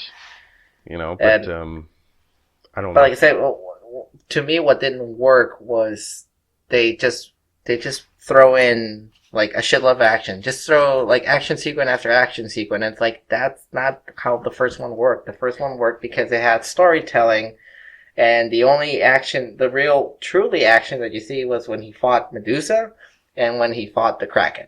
Yeah. Well, I will say one movie that I hope that they never remake is Commando with Arnold Schwarzenegger. I don't think you can remake Commando. That's what I mean. It's like, I don't understand how they would make it, but you know somebody's thought about remaking it. You're gonna put what's that one dude's name? They'll just use Tom Jason Hardy. Statham. No, you're gonna use Jason Statham. I was gonna say Tom Hardy's so hot right now, you know.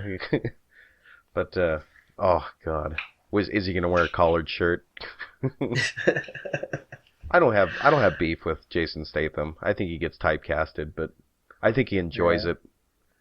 Did you know he was a professional diver? I didn't. Yeah, go look it up. Jason Statham diver. As much as I think about, his poor selection of movies, it's one of those things where, like you said about George Clooney, you want to be rich or you want to be right. Yeah. And when you get older, you can do those things because you got the money. Yeah, you know what? If I want to be right, I'm going to be really, really poor. So. Yep. So I don't blame him. And that's why indie films are so friggin' good.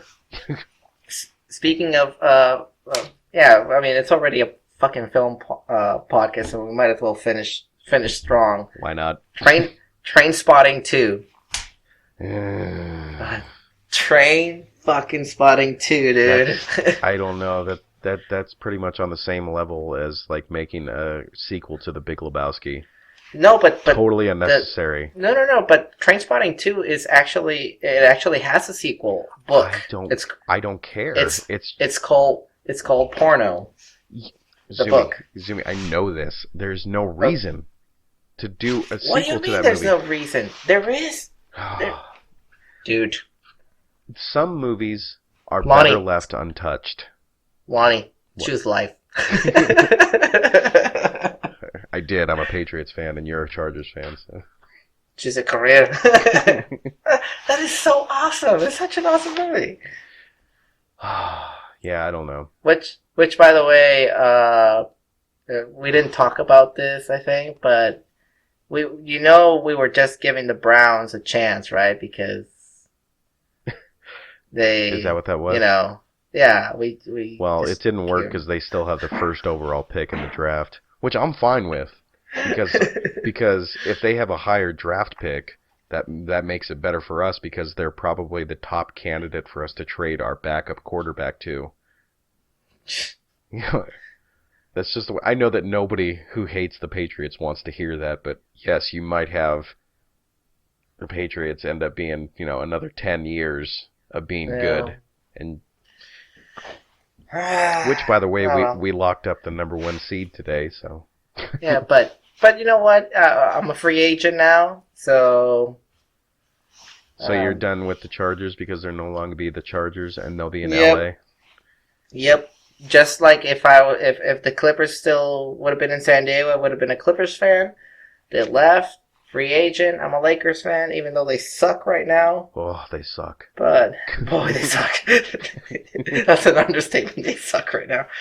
But I'm staying loyal to the Lakers. I know they'll get in some people.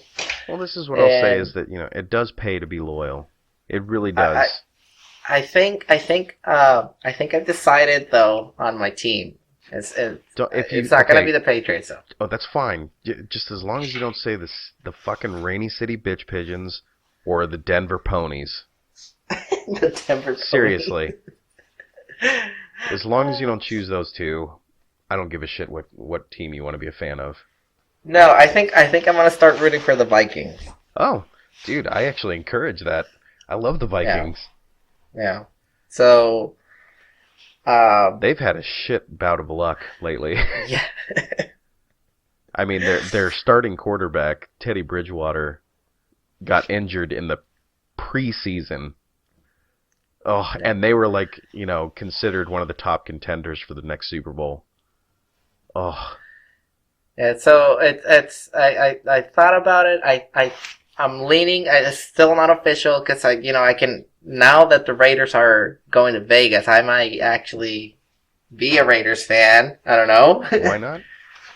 These modern I Raiders do. are actually, I think, Yeah. okay to root for because I do love Vegas too. So that new stadium that they're considering building is gorgeous.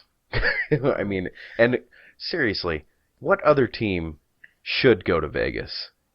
It has to be other the than the Raiders. Raiders, yeah, it has to be the Raiders. I mean, they are Vegas when you think about it. The bad boys of the NFL. Yeah. You know, Yeah. and they've had a shit round of luck here just recently too. Did you hear about that? All the injuries that they had, or Yeah, their starting quarterback Derek Carr broke his tibia or fibula. I think it was fibula.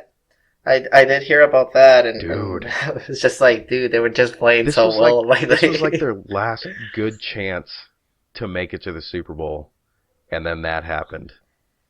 It would have been a good way to like say goodbye if they would have given. They're still in the playoffs. A Super Bowl. They're still in the playoffs. Well, but yeah, but dude, I mean, know it's rough. It's so that's my news to you. I might start rooting for the Vikings, or like I said, maybe the Raiders if it's official, if they're going to Vegas. Yeah, because you can't do the Oakland Raiders right now. Their fan base is still Oakland, and they're gonna be that way for a while. Yeah, but then I can say, when they moved to Vegas, I started rooting for them. But yeah, but the Vikings are it's a team that I like. It's a good organization. They do treat their players pretty well, and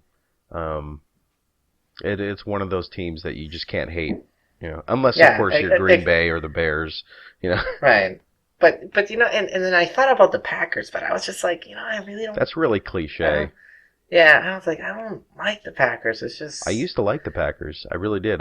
They were like my second favorite team behind the Patriots, and Aaron Rodgers, not to bash on him, he's just kind of a dick. He's not necessarily a crybaby like Brady, and yes, I'm making fun of Brady, but he's just an asshole, and it's hard to root for him. Even though he's probably one of the most talented quarterbacks to ever play the game. But I just can't. I can't do it anymore. But So what do you think about my pick, though? What, the Vikings? Yeah. I think. You think we're gonna have we're not gonna have like a fight? No, definitely not. If you would have chosen the Colts, we might have a fight. If you would have chosen, well, that's the thing. The Colts. Dude, that's funny. You don't. You have no idea. I mean, it is so weird being a Patriots fan, especially recently, because of all the stuff that's happened. Yeah. And it's weird because our rivals, I mean, basically almost every single team is a rival, because it's I don't know if you've seen. This isn't trying to brag or anything, because I don't play the fucking game. I just watch them. They just happen to be my team. And just to remind everybody, I was a Patriots fan before they were good. I was a Patriots fan in the beginning when Steve Grogan was the quarterback, and they fucking sucked. I mean, the Browns made them look bad a few times. It was just a bad time to be a Patriots fan. We were really lucky we got Brady. In fact, we were really lucky we got Drew Bledsoe before that, but there's a lot of difficulty being a Patriots fan right now, because at the moment we have a winning record over almost every single team in the NFL, and we have a tying record with 3 of them. Nobody has a winning record against us during the Brady-Belichick era, and that's why it's easy for people to hate on that, and I understand why, because you can see another team, like I'll see other teams like the Broncos, who have been winning consistently, not this year maybe, but you can see why people hate winning teams. It's like the Lakers when they were good, right? Yeah. When they had, what's his nuts? Oh, jeez. Kobe? Well, yes, Kobe, but I mean, like, when they had him and Shaq and, all these other playmakers, it's really easy to hate on them. Yeah. And well, you just it's pick kind of apart like, all their little inconsistencies about their personalities and well, it's one of those things like when I grew up, like, and, I grew up in Mexico, and so everybody's pretty much a free agent. You don't necessarily just root for San Diego, but like everybody's like, oh yeah, I'm a Bulls fan. And I was like, is this because Jordan plays in Yep. the Chicago Bulls? That's pretty much it. That's pretty much And it. as soon as Jordan got out, it's like, oh, well, now I'm a Lakers fan. It's like, dude. Yeah. Oh, So, 1 second. Sorry about that, folks. Had to go take a quick break. So what were we talking about? Oh, the Lakers and people Lakers. hating winning teams.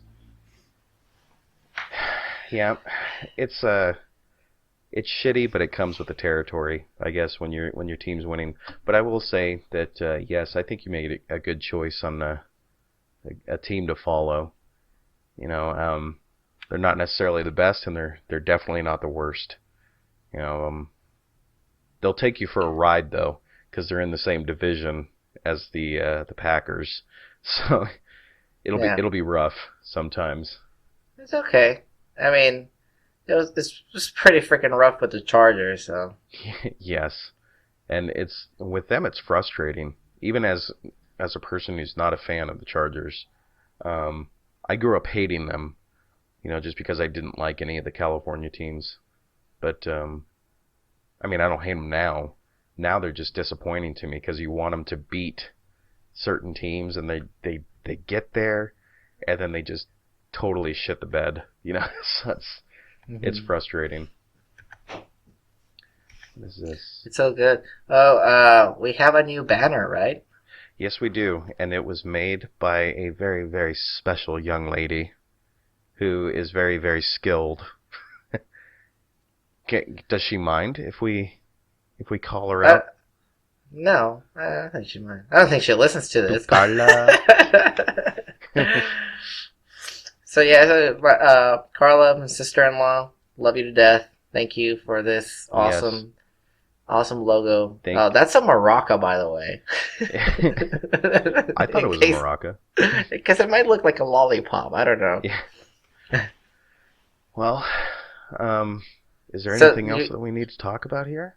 Yeah, you need to talk to me about who this Doug is. Doug God, person dude. is. Okay. Well, you wrote in Doug something Doug on the yes. set list. I'll talk about it real quick. There is another podcast that I was starting with, and I did it for maybe like 6 or 7 weeks into the football season, and it's a Patriots podcast. Naturally. Okay. Okay.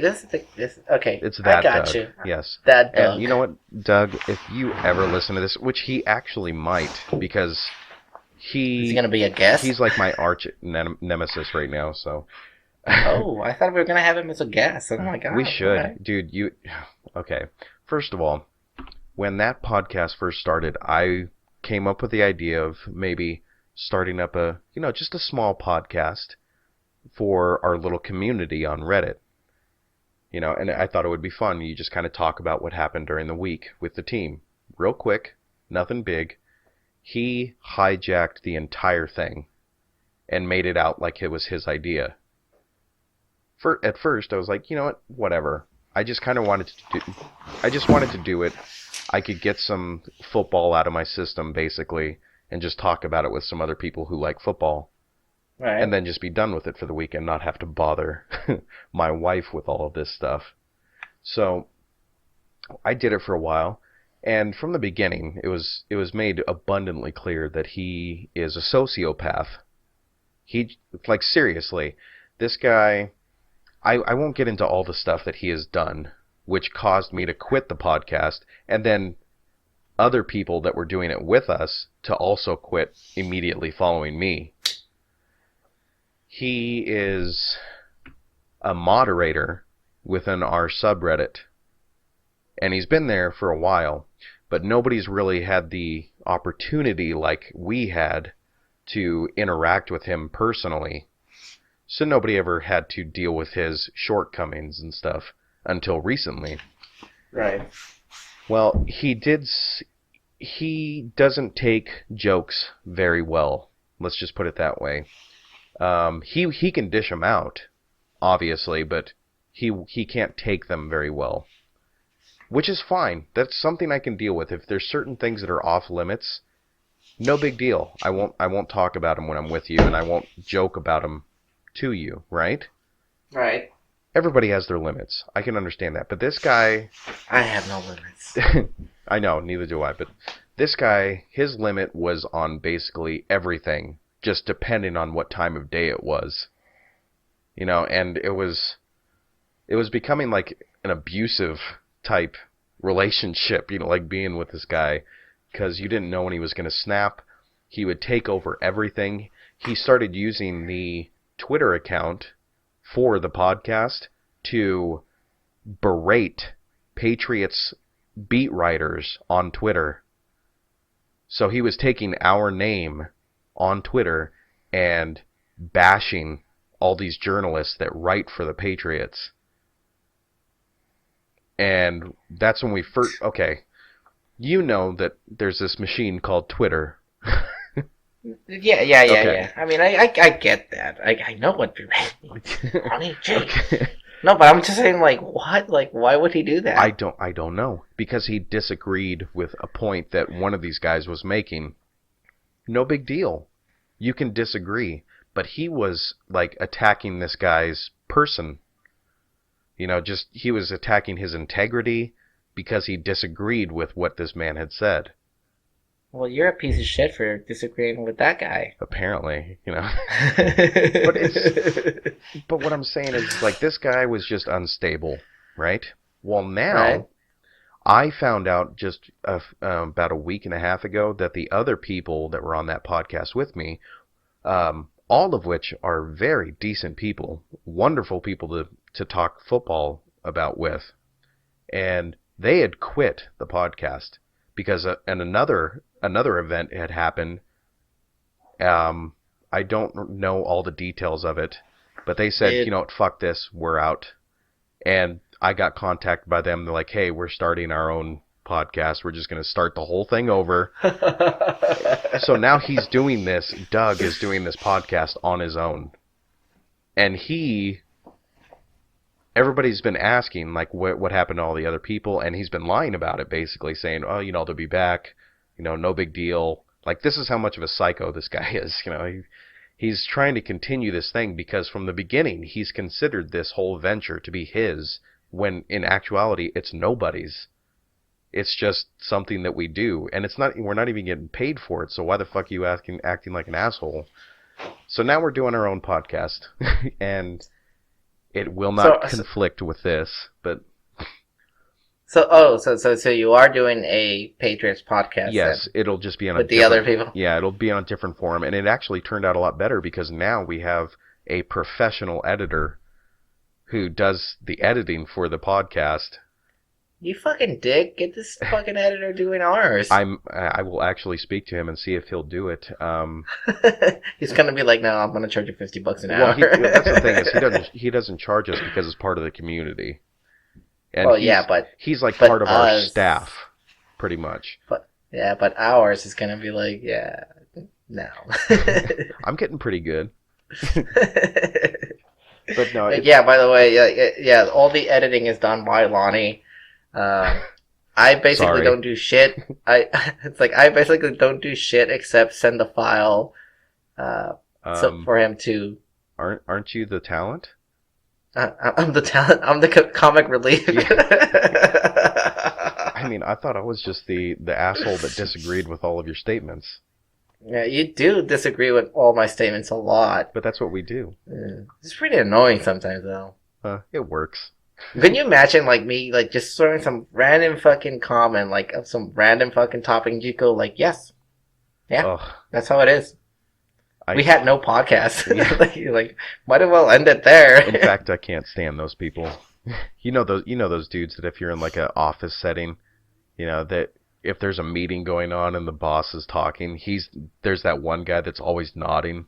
Like, yeah, okay, Yeah. okay. And you're like, dude, stop it. This is shit work. And, yeah, I enjoy disagreeing with you. Poor guy. Honestly, dude. this is what I do. And I'm only on that podcast, I switched it. I'm no longer a full-time host. I'm part-time. I'm doing it this Tuesday, but I mean, I'm only on there randomly when somebody has to, do something else on that podcast. I prefer it that way, because this is what I do. This podcast that we're doing right now is what I do. So what's gonna happen? I'm curious when the football season's over. Well, that's what I mean. Well, what they were talking about is it may switch to like a monthly, But I mean, they only do it weekly, so there, and there is a lot of stuff that happens in the off season, but it probably won't be an hour and a half long for each episode, right? Like it is now. I mean, there's a lot to talk about now. I mean, Patriots in the playoffs. You talk about other games that are happening, but it's just one of those things. How does any sports show go on that's all about baseball when baseball season isn't happening? You talk about the things that are happening during the off season. Do they? I don't know. Well, yeah, because you have free agency, you have the draft, you have OTAs, you have practices, you have the preseason. There's still a lot of stuff to talk about, and there's usually a lot of transactions that happen during the off season. So teams can do building and stuff like that. I don't get really into all that stuff because I just kind of like watching the game. I have found that I have become a lot more analytic about football. I know far too much more than I would like to know about football now. You know me. You've known me for a long time. I was never this way about football. And that was not one of my interests.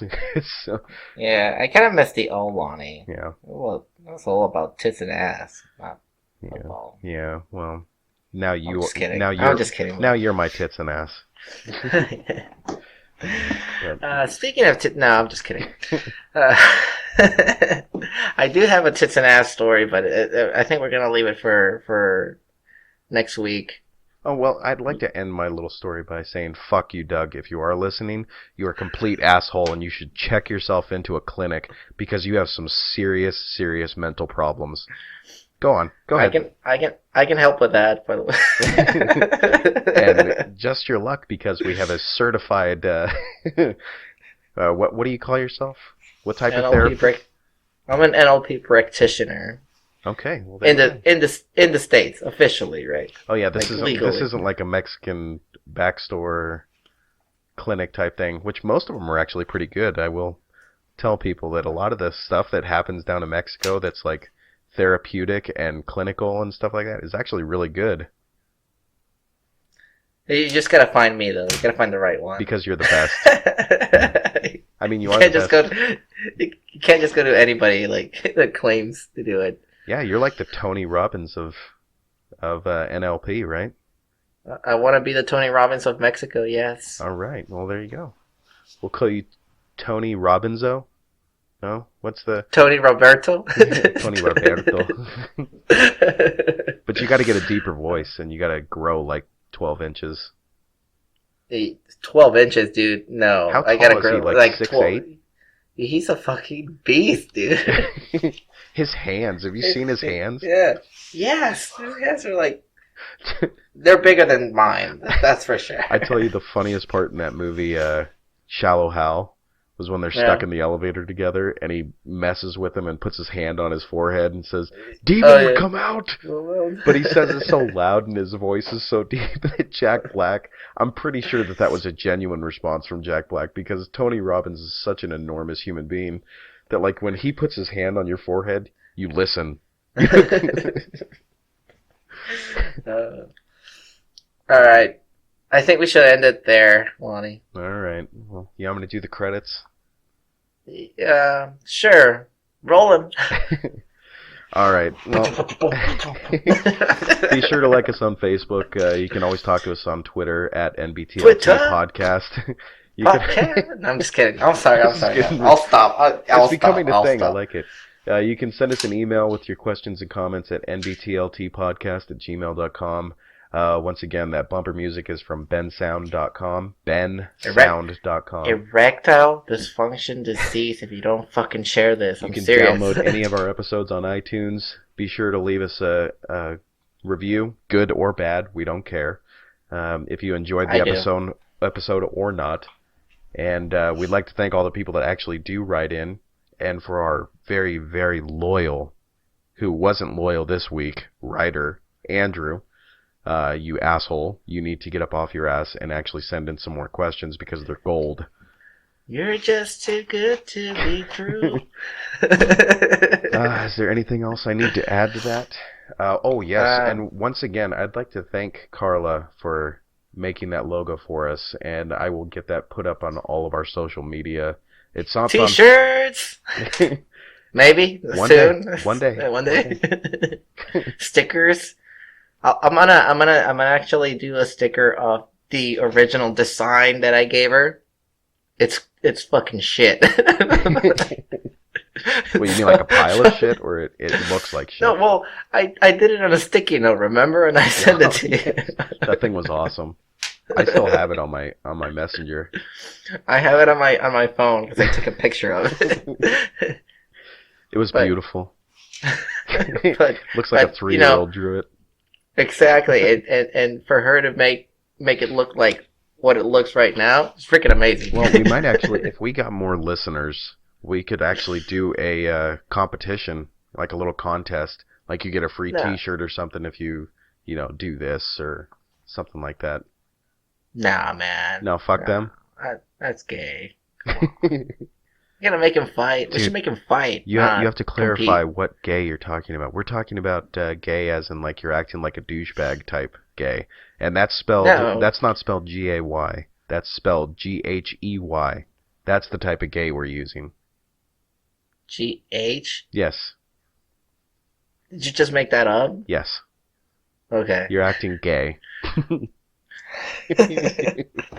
We should make him fight to the death, and whoever survives, like, it doesn't matter what the logo looks like. That's... Do we give him weapons? No. And do we broadcast this live? Yes. Okay. Definitely. Maybe in Thailand. You know, you could give him both double-sided dildos and have them fight to the death. Be a cockfight.